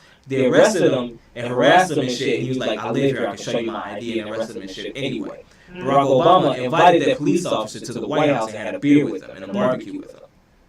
Barack Obama was saying, you black people need to stop being out there protesting and rioting. That's what Barack Obama was saying. So it's like, And the reason why I don't understand why Kanye West don't like Barack Obama, because Barack Obama called Kanye West a jackass in front of the whole fucking nation and was talking shit about him. I know about that. It's like he don't. People think because you're this political figure, just because you Barack Obama, you can just say shit to people, and then people like just don't like you anyway because you were the first black person. No, you said fuck me, so it's fuck you. It's that simple.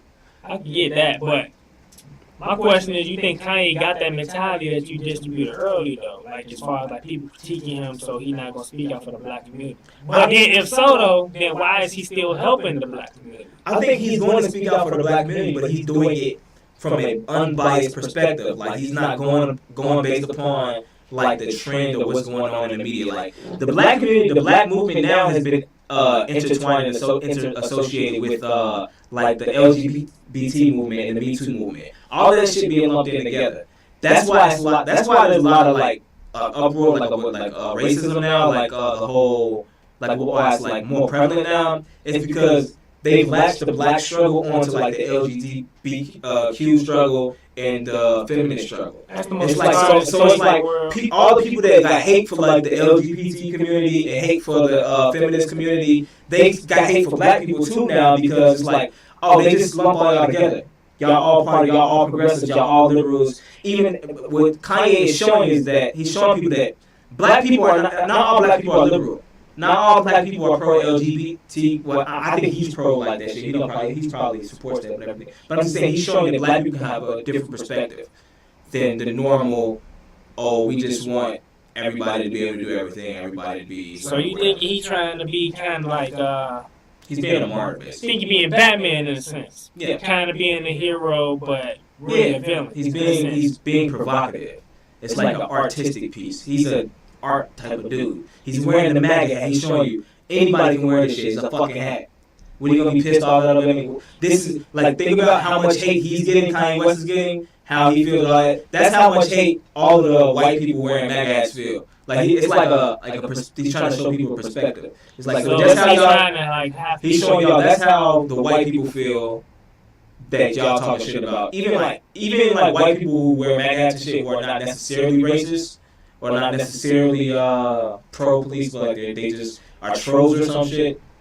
It's like he's basically saying everybody should be forgiven. Everybody stop with the bullshit. They can't be love everybody. They can't forgive him because one was fact, they'll never understand what it's like to be black. So he can't even have us saying forgive these people, regardless if like he's saying like they didn't put our ancestors in slave. No, I don't even think he has that perspective. I think he 100% wants to hold him accountable. I think he's trying to do like a whole reparations thing and everything. He's trying to talk with the White House and all that about that bullshit. And I don't even fuck about that. But I think it's more so like saying you're not going to forgive anybody. Something has to happen for us to move forward and get past it.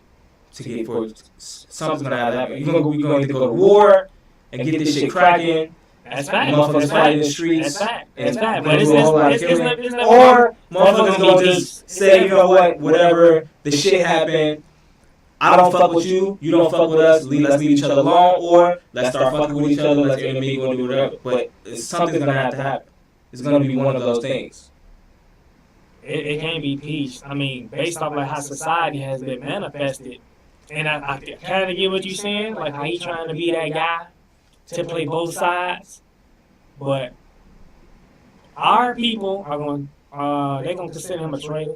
Yeah, they're gonna consider him Uncle Tom. That's Tom. Niggas don't want to think deeply into this shit. They're gonna consider him Uncle Tom, and of course, like the ones that are racist, like they never gonna accept because of his skin, regardless if he wear that MAGA. Yeah. So he pretty much being outcasted. So like, I don't know if like what he doing is having a good effect, but it's looking more so negative.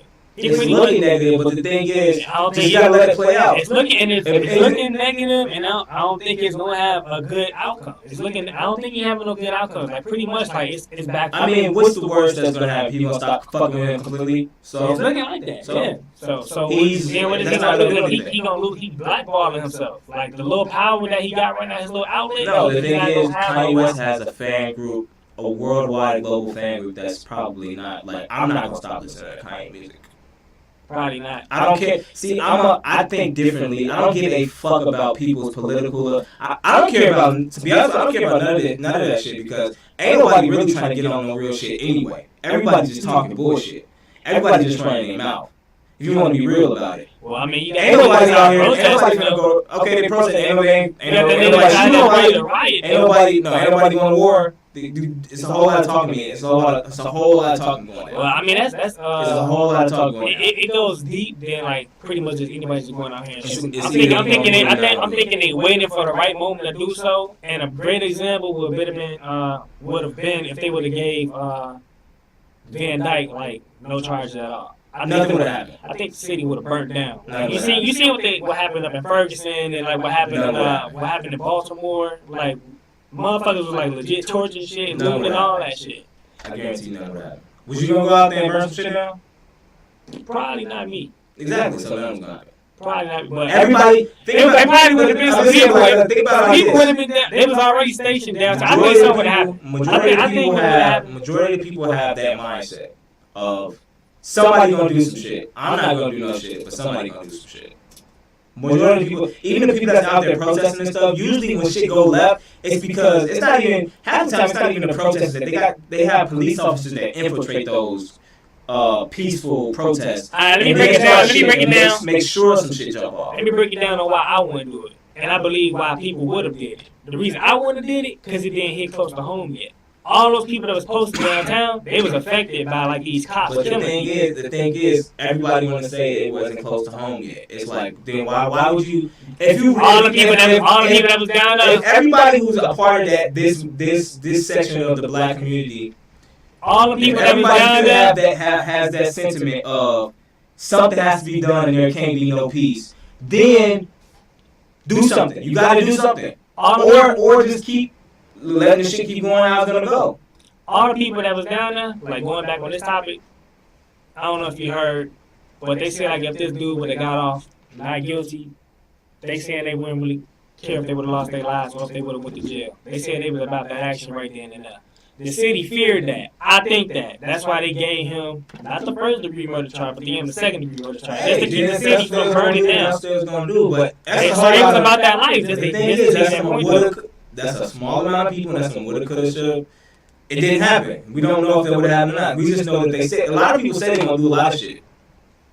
A lot of people say they're gonna do a lot of shit until there's somebody in your face with a gun. Right now, we can't do nothing but say like But that's the thing. Woulda, coulda, shoulda, because it didn't went down. Yeah. But it was looking like I'm down. Let me be completely clear. I'm down. If motherfuckers is really on that, then that get it popping. Now, me, but if that's not what it is. Now, me, for example, I know I say it can't be peace. And I'm just, like, pretty much trying to do my own thing so I won't have to live by society standards. I'm pretty much doing my own thing so I won't have to live by society standards. But, I don't know if you was going to say it, but if you was, I kind of agree. Like, if niggas get up on that shit, you know what I'm saying? Like, if it do hit close to home, I'm with the shit. Like, if some shit happen, like if a cop kill my people, I'm on that cop ass. I'm guaranteed I'm trying to burn CPD down legit. I'm with all that. Reason niggas is keeping peaceful right now, though, because they kind of just like going with the flow. It's okay to live basic, but like if shit was like to like get worse, or like if some shit was to like get close to home, getting worse. Slowly but surely. That's why niggas is not taking it no more. Like niggas is not it's not like the 1800s no more. Like these white people, they just not going around doing whatever they want. Motherfuckers and people that's out here. There was a white dude who I think pulled a little 7-year-old black girl in the alley and pissed on her and called her the N-word. True. You still got cases like that. You still got cases like that. But now George Zimmerman out here signing skills. True. You still got cases. You still got cases like that. But back then, you will hardly hear of like any white person being afraid to use the N-word. And the thing white people is afraid to use the N-word. No, some might use it. At one point they were, but not. They were back then. Now, not no more. Niggas is using nigga. Everybody using nigga. Even like just regular white people that listen to hip hop. They won't say that shit to a black person's face like how they would back in the day though. Cause niggas not taking that shit. Niggas not their grandparents. Niggas are knock a white person out nowadays. Yeah, niggas like you say. First of all, not every nigga is about to knock just. I know, not every nigga, but it's definitely. Niggas is still calling niggas. G. Like they get knocked out, but they still saying that shit. Now we niggas calling niggas, white niggas. Yeah, white is hella videos. White niggas saying nigga. It's not as many though. It's not as many. Niggas knock the fuck out. It's not as many though. It's not like you can go downtown where it's a majority of white people and they're just like you walk past them and they like nigga. They're not gonna do that shit. Yeah, they're not gonna do that. Back in the day, it depends though. Like here, yeah. I mean, if you like downtown in the bar district and you like around there, you walk past the right white motherfuckers, them Irish police family motherfuckers.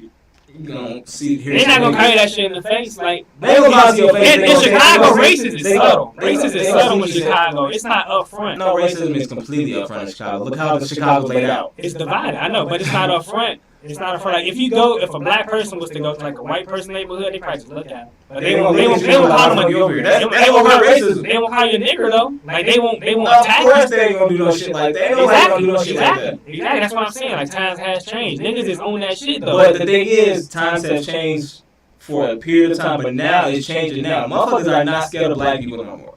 Who not? Nope, ain't nobody scared of black people. White people, what you mean by that? White people get bold. They willing to fight you, motherfuckers now. They not calling niggas though. They not calling niggas, but they will fight your ass. Anybody will fight anybody. You know what I'm saying? You niggas need to learn how to fight, cause a lot of you niggas be out here on these videos when World Star trying to fight motherfuckers. And y'all can't fight. Y'all better learn how to fight, cause if I see somebody get called a nigga to their face and they get their ass whooped after it, I'll be so mad. That's gonna be a huge L. That's a L. Major L. That's an L. But facts of the matter is though, time has changed.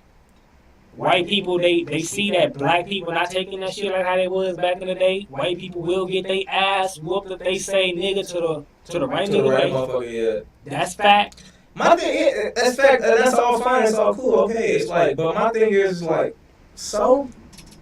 But my thing is though, I think to get back to like the point that we were saying, like if we gonna like do an uprising, or like opposed to just like waiting for somebody to be like, man, let's do this shit right now. I think like how you saying it's sad, people they like comfortable. They like in a comfort zone exactly. right now. Like where the whole living situation is comfortable right now. Like I personally don't think like we should like settle for this whole equal thing or rights, because we never gonna be equal or right with them. Like that's fact. Like exactly. This nation was built like off slavery. We can't erase that shit.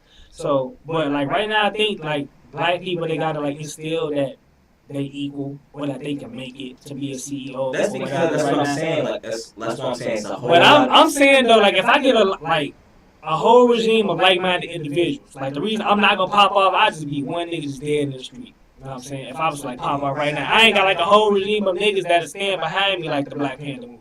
That's why I'm just like I'm staying cool, calm, and collected right now. But keeping it 300, nigga. Kanye exactly. He ain't say that shit. You keeping it 300. You keeping it 300, nigga. I'm keeping it calm and collected right now. I'm keeping it calm and collected right now because I know like if I was to pop off, maximum I probably get maybe like 10, 50 niggas that might ride in the street. That's not enough to go against the whole CPD. That's why I think niggas is like how you say like niggas is sheep comfortable. They sheep right now. They sheep. They sheep right now. The thing is they don't even know that they're comfortable. But the good thing though about like how this little racism shit is like still here and it's changing like slowly but surely. More and more people like they get into that mentality like we with the shits though, and hopefully.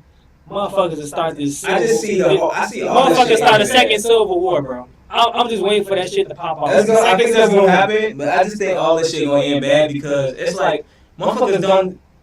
The average motherfucker are completely confused about what they even mad about.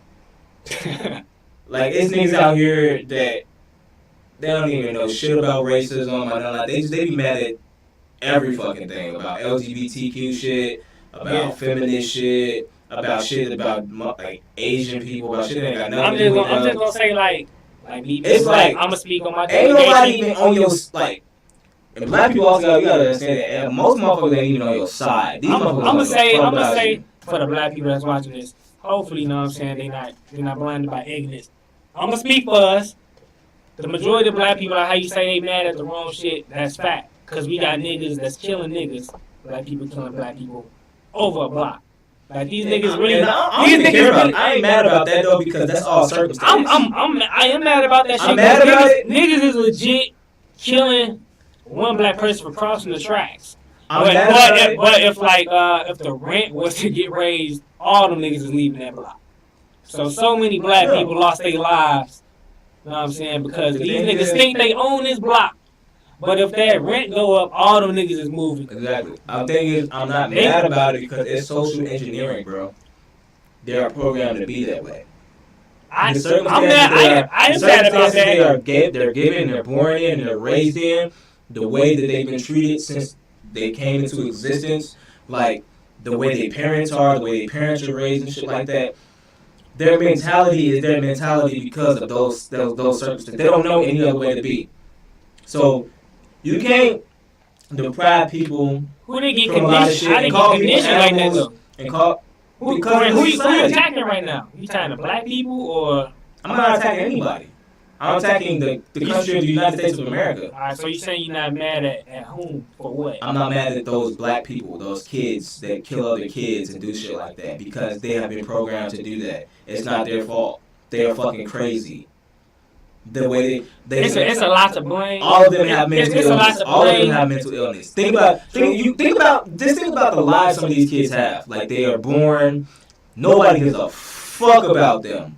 Ain't nobody feeding them. Ain't nobody doing nothing for them. That goes to the next generation. They're starving. That goes to the parents. They gotta go out here and do anything they gotta do to get money and feed themselves. That goes to the parents. It's young girls out here selling their bodies, all kind of crazy shit going on. They ain't got to though. Niggas can collect cans, you know what I'm saying, if they home. You ain't finna make, no, you not. They keep living in Chicago, we gonna get red. But you right though. So, I mean, motherfuckers can cook. They can start their own business, you know what I'm saying? Like they can do that, but how do they know how to do that? Did anybody teach them how to do that? They can learn on their own. How do we go? Who even showed them? Who is gonna give them the thought to even think about doing that? All they see is this is how you get money. It's niggas like that that's pretty much saying you don't have to sell dope, you can do this. And I know it's not a lot of people saying that, but it's some. There's some people saying so you don't have to. That's why I'm mad at because it's a lot of people to blame. And like the reason I say like one of my reasons for saying like I'm mad at the black community for this because like I said like it's part of the parents' fault. But then you know it's their parents' fault. Exactly. Because it's like they make conditions. That's what I'm saying. It's a lot to blame, but somewhere like in it because like. We came from like that motherfucking bottom, you know what I'm saying? Motherfuckers we came from the projects, you know what I'm saying? Slums, but like our eyes open up though. Yeah. Now I'm upset because you had a very good mom though. True, but your mom like cared about you and stuff like that. But she made sure you was okay. we was in the same type of conditions though, but we opened up our eyes on our own though. Now we both of us had good parents, but I understand we had good parents. Like I kind of have good parents. But we had good parents, but think about it like this. Imagine if you didn't have your mom. I understand that. Like, imagine if you didn't, like, who you would be, like, if you just left, like, coming from in the projects over there, you just out in the streets and ain't nobody give a fuck about you. True. Imagine who you would have grew up to be. You would have grew up to be a whole different kind of motherfucker. Like, if you ain't nobody telling that you can make it, somebody telling you that you smart, somebody helping you with shit, somebody giving you, helping you get the things that you want to get. Like raising you and being like a good influence. If you ain't got that like in your legit circle, then like, you can think outside the box though. Like you can go outside the box. But the sad thing is like it's not a lot of people. As a grown individual, like you have the perspective of who you are. You can think objectively of this whole situation. They don't have that. They're literally in that. They don't think from outside. Talking about when they was young. Yeah, and all they see is like violence and all that shit. Yeah, but no one tells them. And you talking about it from when we were kids. There are people who literally never been downtown. We seen all that. There are people who never really been downtown. I ain't been downtown since I was like 20. Exactly, from your whole life. So think about there are people we that was in the same shoes as them little kids that ain't got that. But the only difference between us is that we had good parents though. Yeah. So I'm trying to see like. Who's to blame for that? Because like we could blame the parents, but like I say, we have to blame their parents, and it's like an ongoing condition. So it's like they have that condition. That's why I say I blame. That's what I was getting to. I don't blame them. I don't blame the black community. I blame the United States of America. It all started with slavery, bringing people over here, conditioning, freeing them, going through Jim Crow. All of that, we live in a cause and effect universe. Hold up, though. Something happens, there is a result from that one thing happening, and it continues all the way to the present where we get. But who opened up our parents' eyes though? Because like somebody had to open up their eyes. My mama's eyes wasn't open. My mom is. Well, who opened up your eyes then? Who opened up my eyes? Because we pretty much got the same boat as them kids. I got lucky because I don't consider myself the same as like the average motherfucker that grew up like how we grew up. How come I got another kid like that? We was in the same shoes. The thing is, like, there are people like us out here now. They're very far in between. Like, some people are just like have a different perspective on life. Like, I blame like the way I view things because I was always a very introverted kid. I was always antisocial. I didn't go outside. True. I wasn't. I guess like you might have the kids that do go outside. I probably suffer from some type of mental, you dig, like antisocial disorder or some shit like that. True. So it's like cause I don't like being around people. I like chilling, I like being around people who I know, and that's it. Like, I'm not really let's go out and meet a bunch of new people type of motherfucker. But so that's how I developed, and being that way, I spent a lot of time on the internet reading books, fucking being interested in like science and shit. I always had a super high IQ. So I was a smart kid. So I was born that way. I was lucky. I just genetically. I wouldn't say you was lucky. I say you opened up your own eyes though. No. And it's possible for like a lot of these kids that's like they ain't got like that role model. But the thing is, I didn't have the best role model, but my mother was still a provider. Some people don't even have a provider. True. Like my mother. But not every black family, they ain't got that though. I would say though, like the majority of the black kids, they pretty much came up like how we were set up. We got a provider, and then it's just a matter of you opening your eyes by yourself or having somebody to help open the eyes. The thing is, look, and there's a lot of people like me and you out there, but there's a lot of people who didn't have those things, who grew up a different kind of way and they act a certain kind of way. But that's where everybody put the cameras towards. People don't put the cameras on people like me and you. True. Right. A lot of shit in the media is blown up. You want to see the bad shit that's happening. Nobody putting the cameras on the good shit that's happening. Right. So when you see all of this fucked up shit, this killing going on, that's all they focusing on. So it's that small group of people that they focusing on. That's the image that they're portraying out there. And then you got to think about it. It started, I want to say, like maybe 5-10 years ago when they wanted to start pushing this whole between 5-6 years ago when they wanted to start pushing this whole Chirac movement, like labeling Chicago as the most dangerous thing on the planet, the most violent. And the thing is, when you do that, you put that idea out there into the world and out into people's head. Like I said, people listen to something, they hear it over and over again, they start to repeat it as fact. So everybody starts saying Chicago's the most dangerous place on the planet, blah blah blah blah blah. Right. So then the kids saw the music videos glorifying all the fucking dangerous shit, like, oh, that's what it is, that's fun, we gotta do that. They're impressionable, they don't have any guidance going on in their lives. But who are the OGs on these blocks, though, that's seeing these kids? Ain't none. You grew up in Chicago, you out here every day, these niggas ain't no shit. Everybody in the game, though. G, you gotta know, we live here. Everybody in the game, though, they report to their big homie. So the reason I'm saying ain't no big homies in no games. Once people say the big homie, you know who big homies? Big homies are like Chief Keef age. That's a big homie, 20 years old. Exactly. 21 years old. That's why I'm saying like these niggas are at the age now where they could think logically. Like they could be like, maybe I can steer these young kids different now, so that they won't be like how I was. They probably try to do that. But the thing is, it's hard to tell somebody. Not because you got these niggas that's like Chief Keef and that's still glorifying that killing shit. I know, like, motherfuckers like Chief Keef, G Herb, they actually trying to be positive and stuff and trying to change the community and stuff. But the thing is, once you make it for being a certain way, and then you try to tell people not to be that way, they're going to be like, why the fuck, I'm not going to listen to you because you did that and you got to where you are. So I'm going to do the same thing and I'm going to try to get to where you are. I can see that. I can see that. People are not going to listen to you. I can see that whole perspective. Yeah, that's just how the human mind works, especially from a kid. They don't know how to reason properly.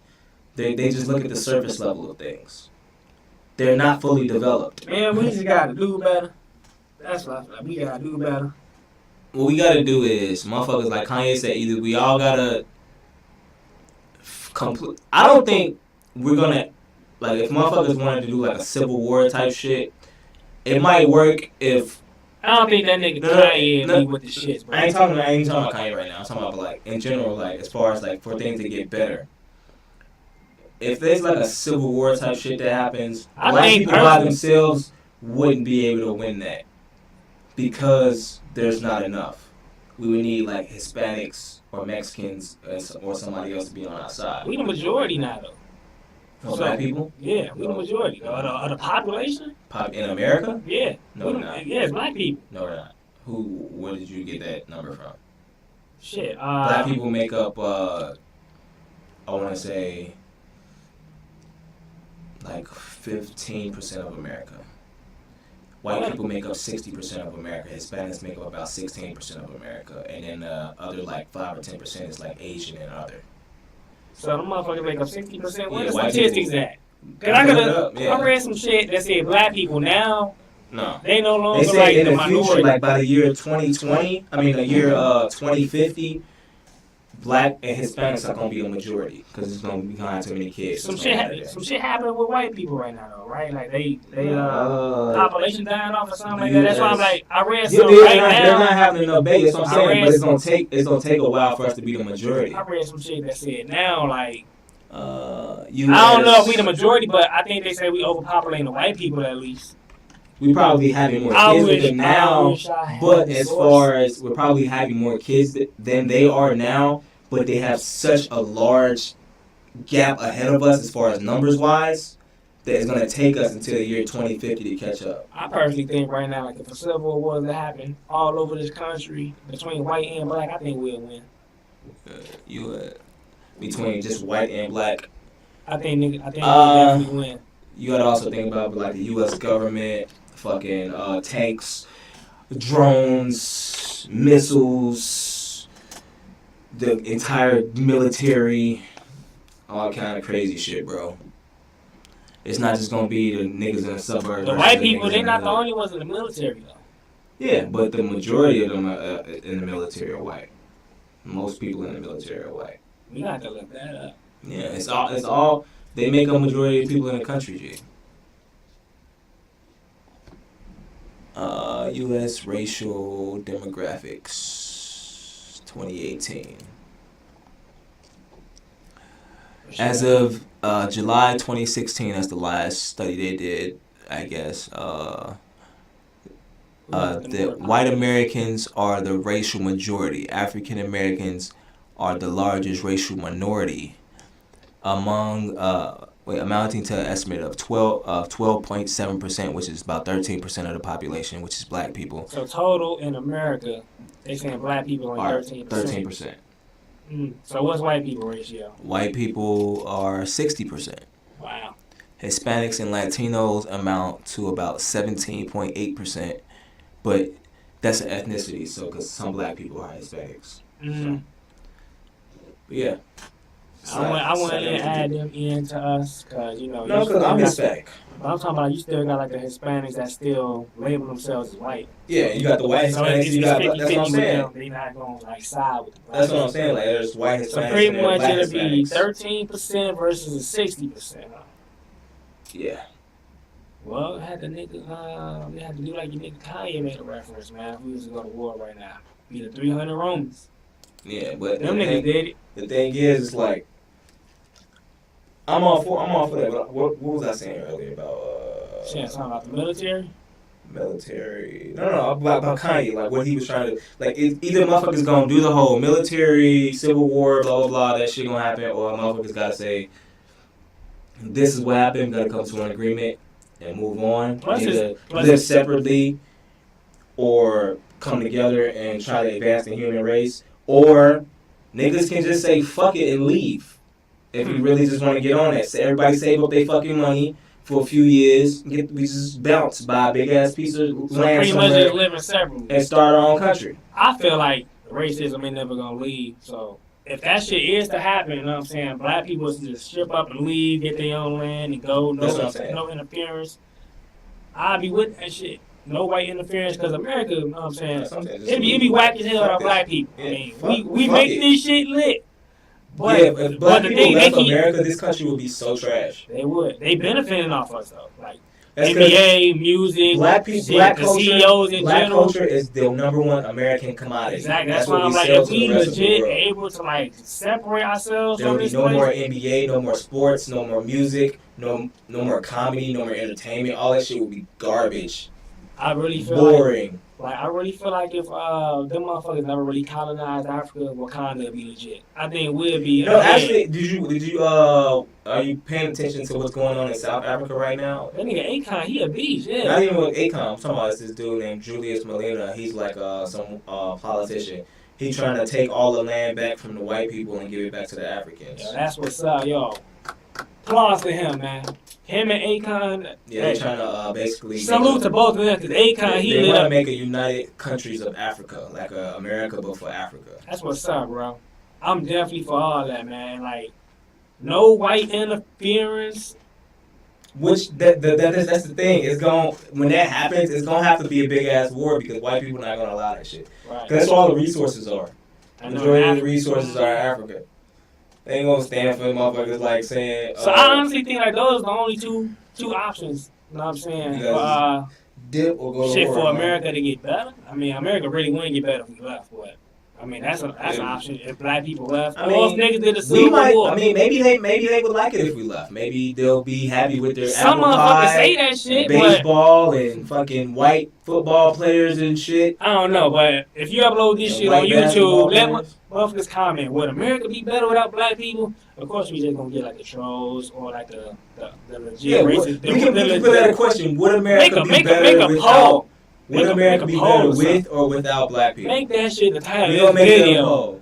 Make a poll. I'm gonna have to edit this shit down because I'm pretty sure it's a couple hours long. But we can keep talking. This shit's a dope ass conversation. Yeah, but like like motherfuckers, because every time some racist shit happen, you always got the white people that defend, no matter how wrong it is. Exactly. And then they but be like, the majority of the time, and then like when they get trolls. And then like when they get shut down, what they say? Go back to Africa. Like motherfucker, if your people leave Africa. Yeah. Y'all gotta leave Africa. Leave Africa. We'll go back to Africa when you leave Africa. Leave Africa or complain to your ancestors for bringing us over here.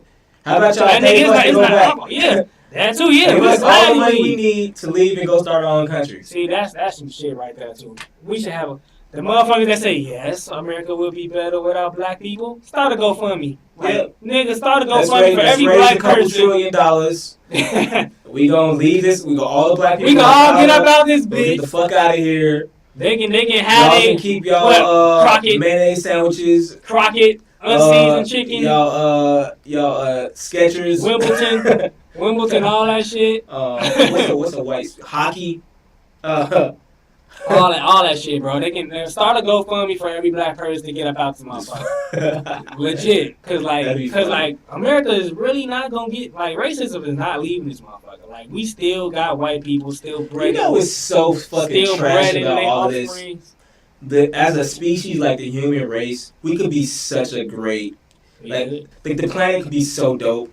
Like everybody on the planet could cooperate with each other and everybody got along. Like how advanced we would be with technology and shit. Motherfuckers be reading minds and shit. We be in space, all kind of crazy shit going on. But motherfuckers want to go to war. And motherfuckers want to be hateful and be racist and be trash. And I hate to say it, but I hate to say it, but it's majority of the white people. I mean, these motherfuckers started most, if not all, of every war that happened in the world. Yeah. Like these motherfuckers colonized other people's places. You motherfuckers couldn't have just stood. Low key, we can't. These motherfuckers can't get them niggas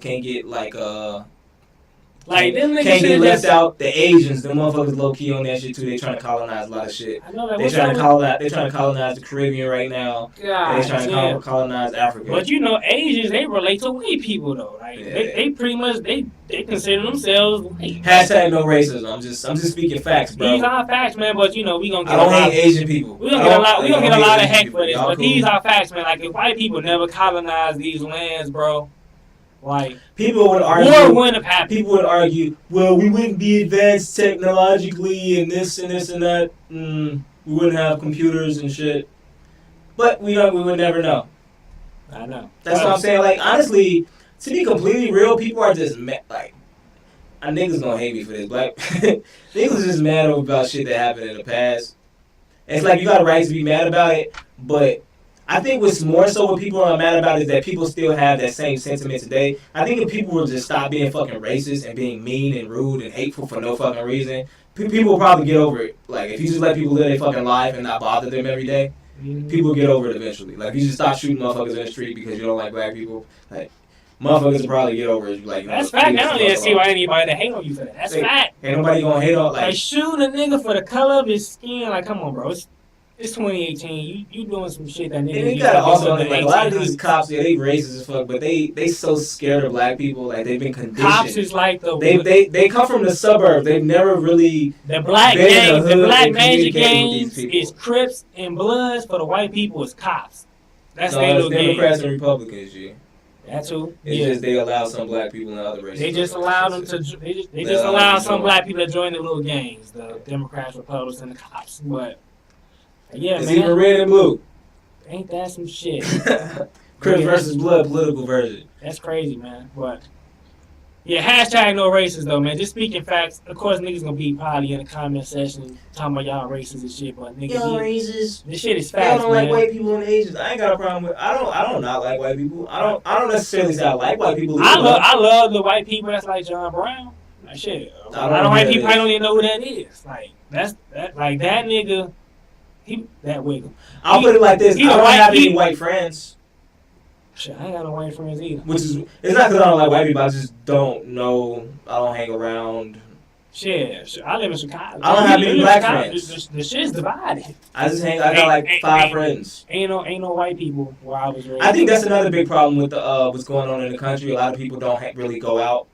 A lot of people, like, you see all this hate online because most people just stay in the house and just talk shit online. Computer games. Ain't nobody, like, interacting with people. I think the majority of, like, friends that's, like interracial friends or whatnot, them motherfuckers probably met online, like, on Xbox Live or something. Yeah. Like, shit. People go to the same school. America is divided. Chicago is divided. There's no white people in my hood where I grew up at. How can I befriend white people? Remember, back in the day, remember Stefan and them?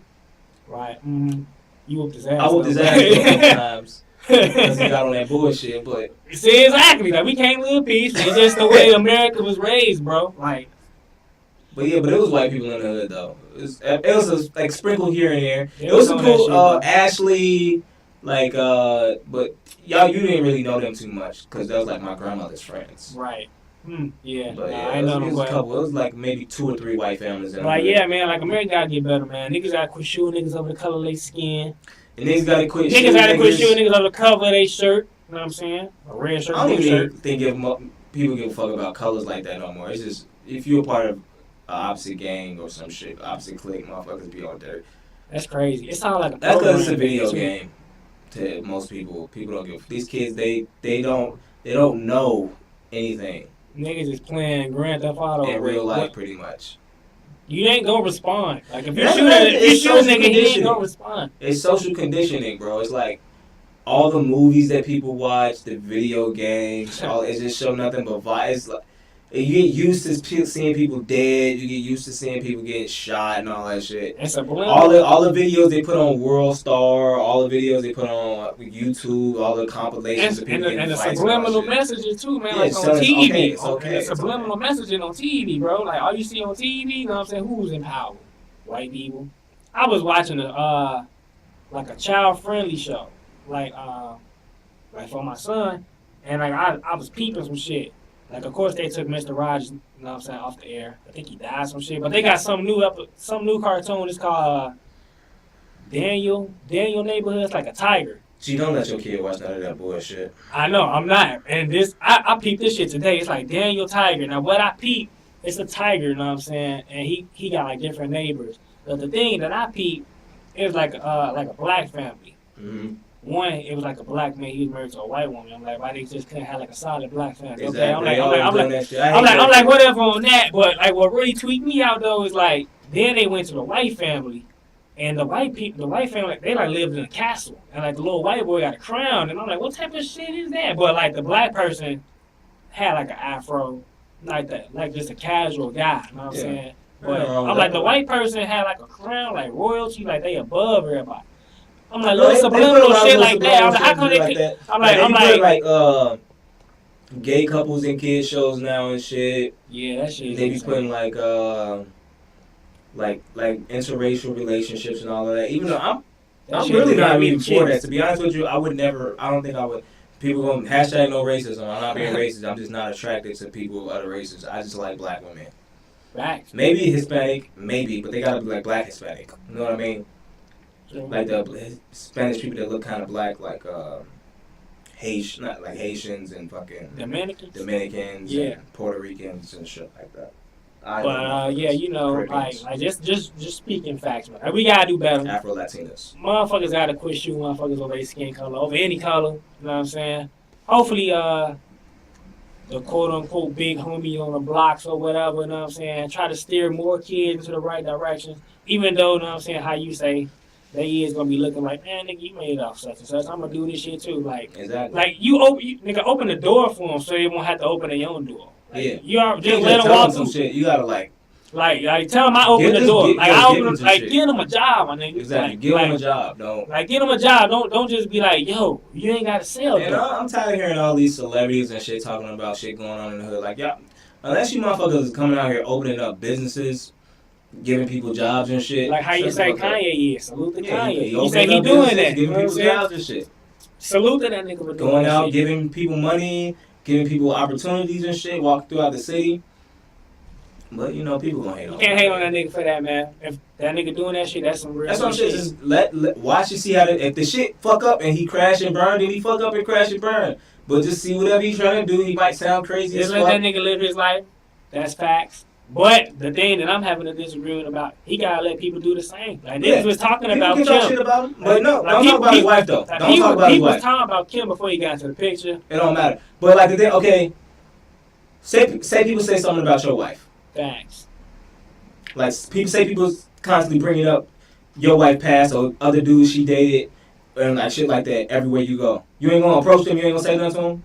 You gonna like watch your fucking mouth. I'm gonna whoop their ass. Exactly. I'm on site, but this nigga is pretty much like he telling them niggas. I don't know if he really apologized. I don't know if he apologized. He just said stop talking about my wife. Like for what? Why y'all even?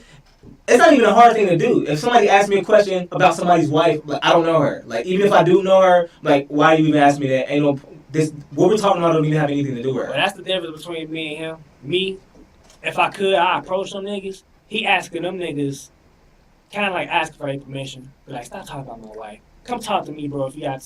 Because he's not trying to be violent and confrontate. Man, fuck that shit, real. Bro. Some niggas just. Okay. Well, this. You see the contradiction here. Look, I was just about to say, not even just some niggas. This is just like, shit, I don't even know if it's just like human condition, but nigga, violence solve problems. Violence do solve problems. That's fact. But like, the thing is, niggas just gonna keep talking. You know what I'm saying? You can't whoop everybody ass. Exactly. But you can give them that warning, like how you say. But he didn't necessarily sound like he was being too like apologetic. He just said, "Stop talking about my wife." He said, "If you got a problem with me, talk to me." You don't know. He might, if he see one of them motherfuckers, he might go in on one of them. You don't know.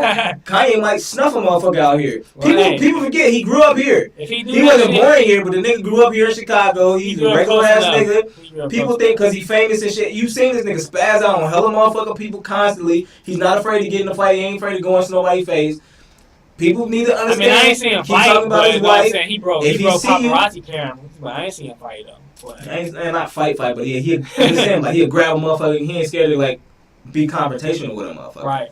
I don't think he'll be afraid to like snuff a nigga. Right, but look, the thing is though, like motherfuckers is gonna talk and you can't control that. But like if they say that shit to his face, whoop their ass. But like I can't get mad if a nigga talking about like my BM online. Like motherfuckers just gonna troll. But if a motherfucker talk about him in my face, I'm whooping ass though. Yeah, but you gotta think about it like this. It's not just like you're a regular person and stuff. You gotta think about it from like the perspective of these people are talking shit about your girl, but then it's being broadcasted to millions of people all throughout the world every day, constantly. All he can do is say his piece. All he did was say his piece. No, I'm talking about like on him for that. I'm just saying, but like he didn't even do nothing though. People giving Kanye shit about it, but all he did was make a video, just like all these motherfuckers is doing, making videos about his wife.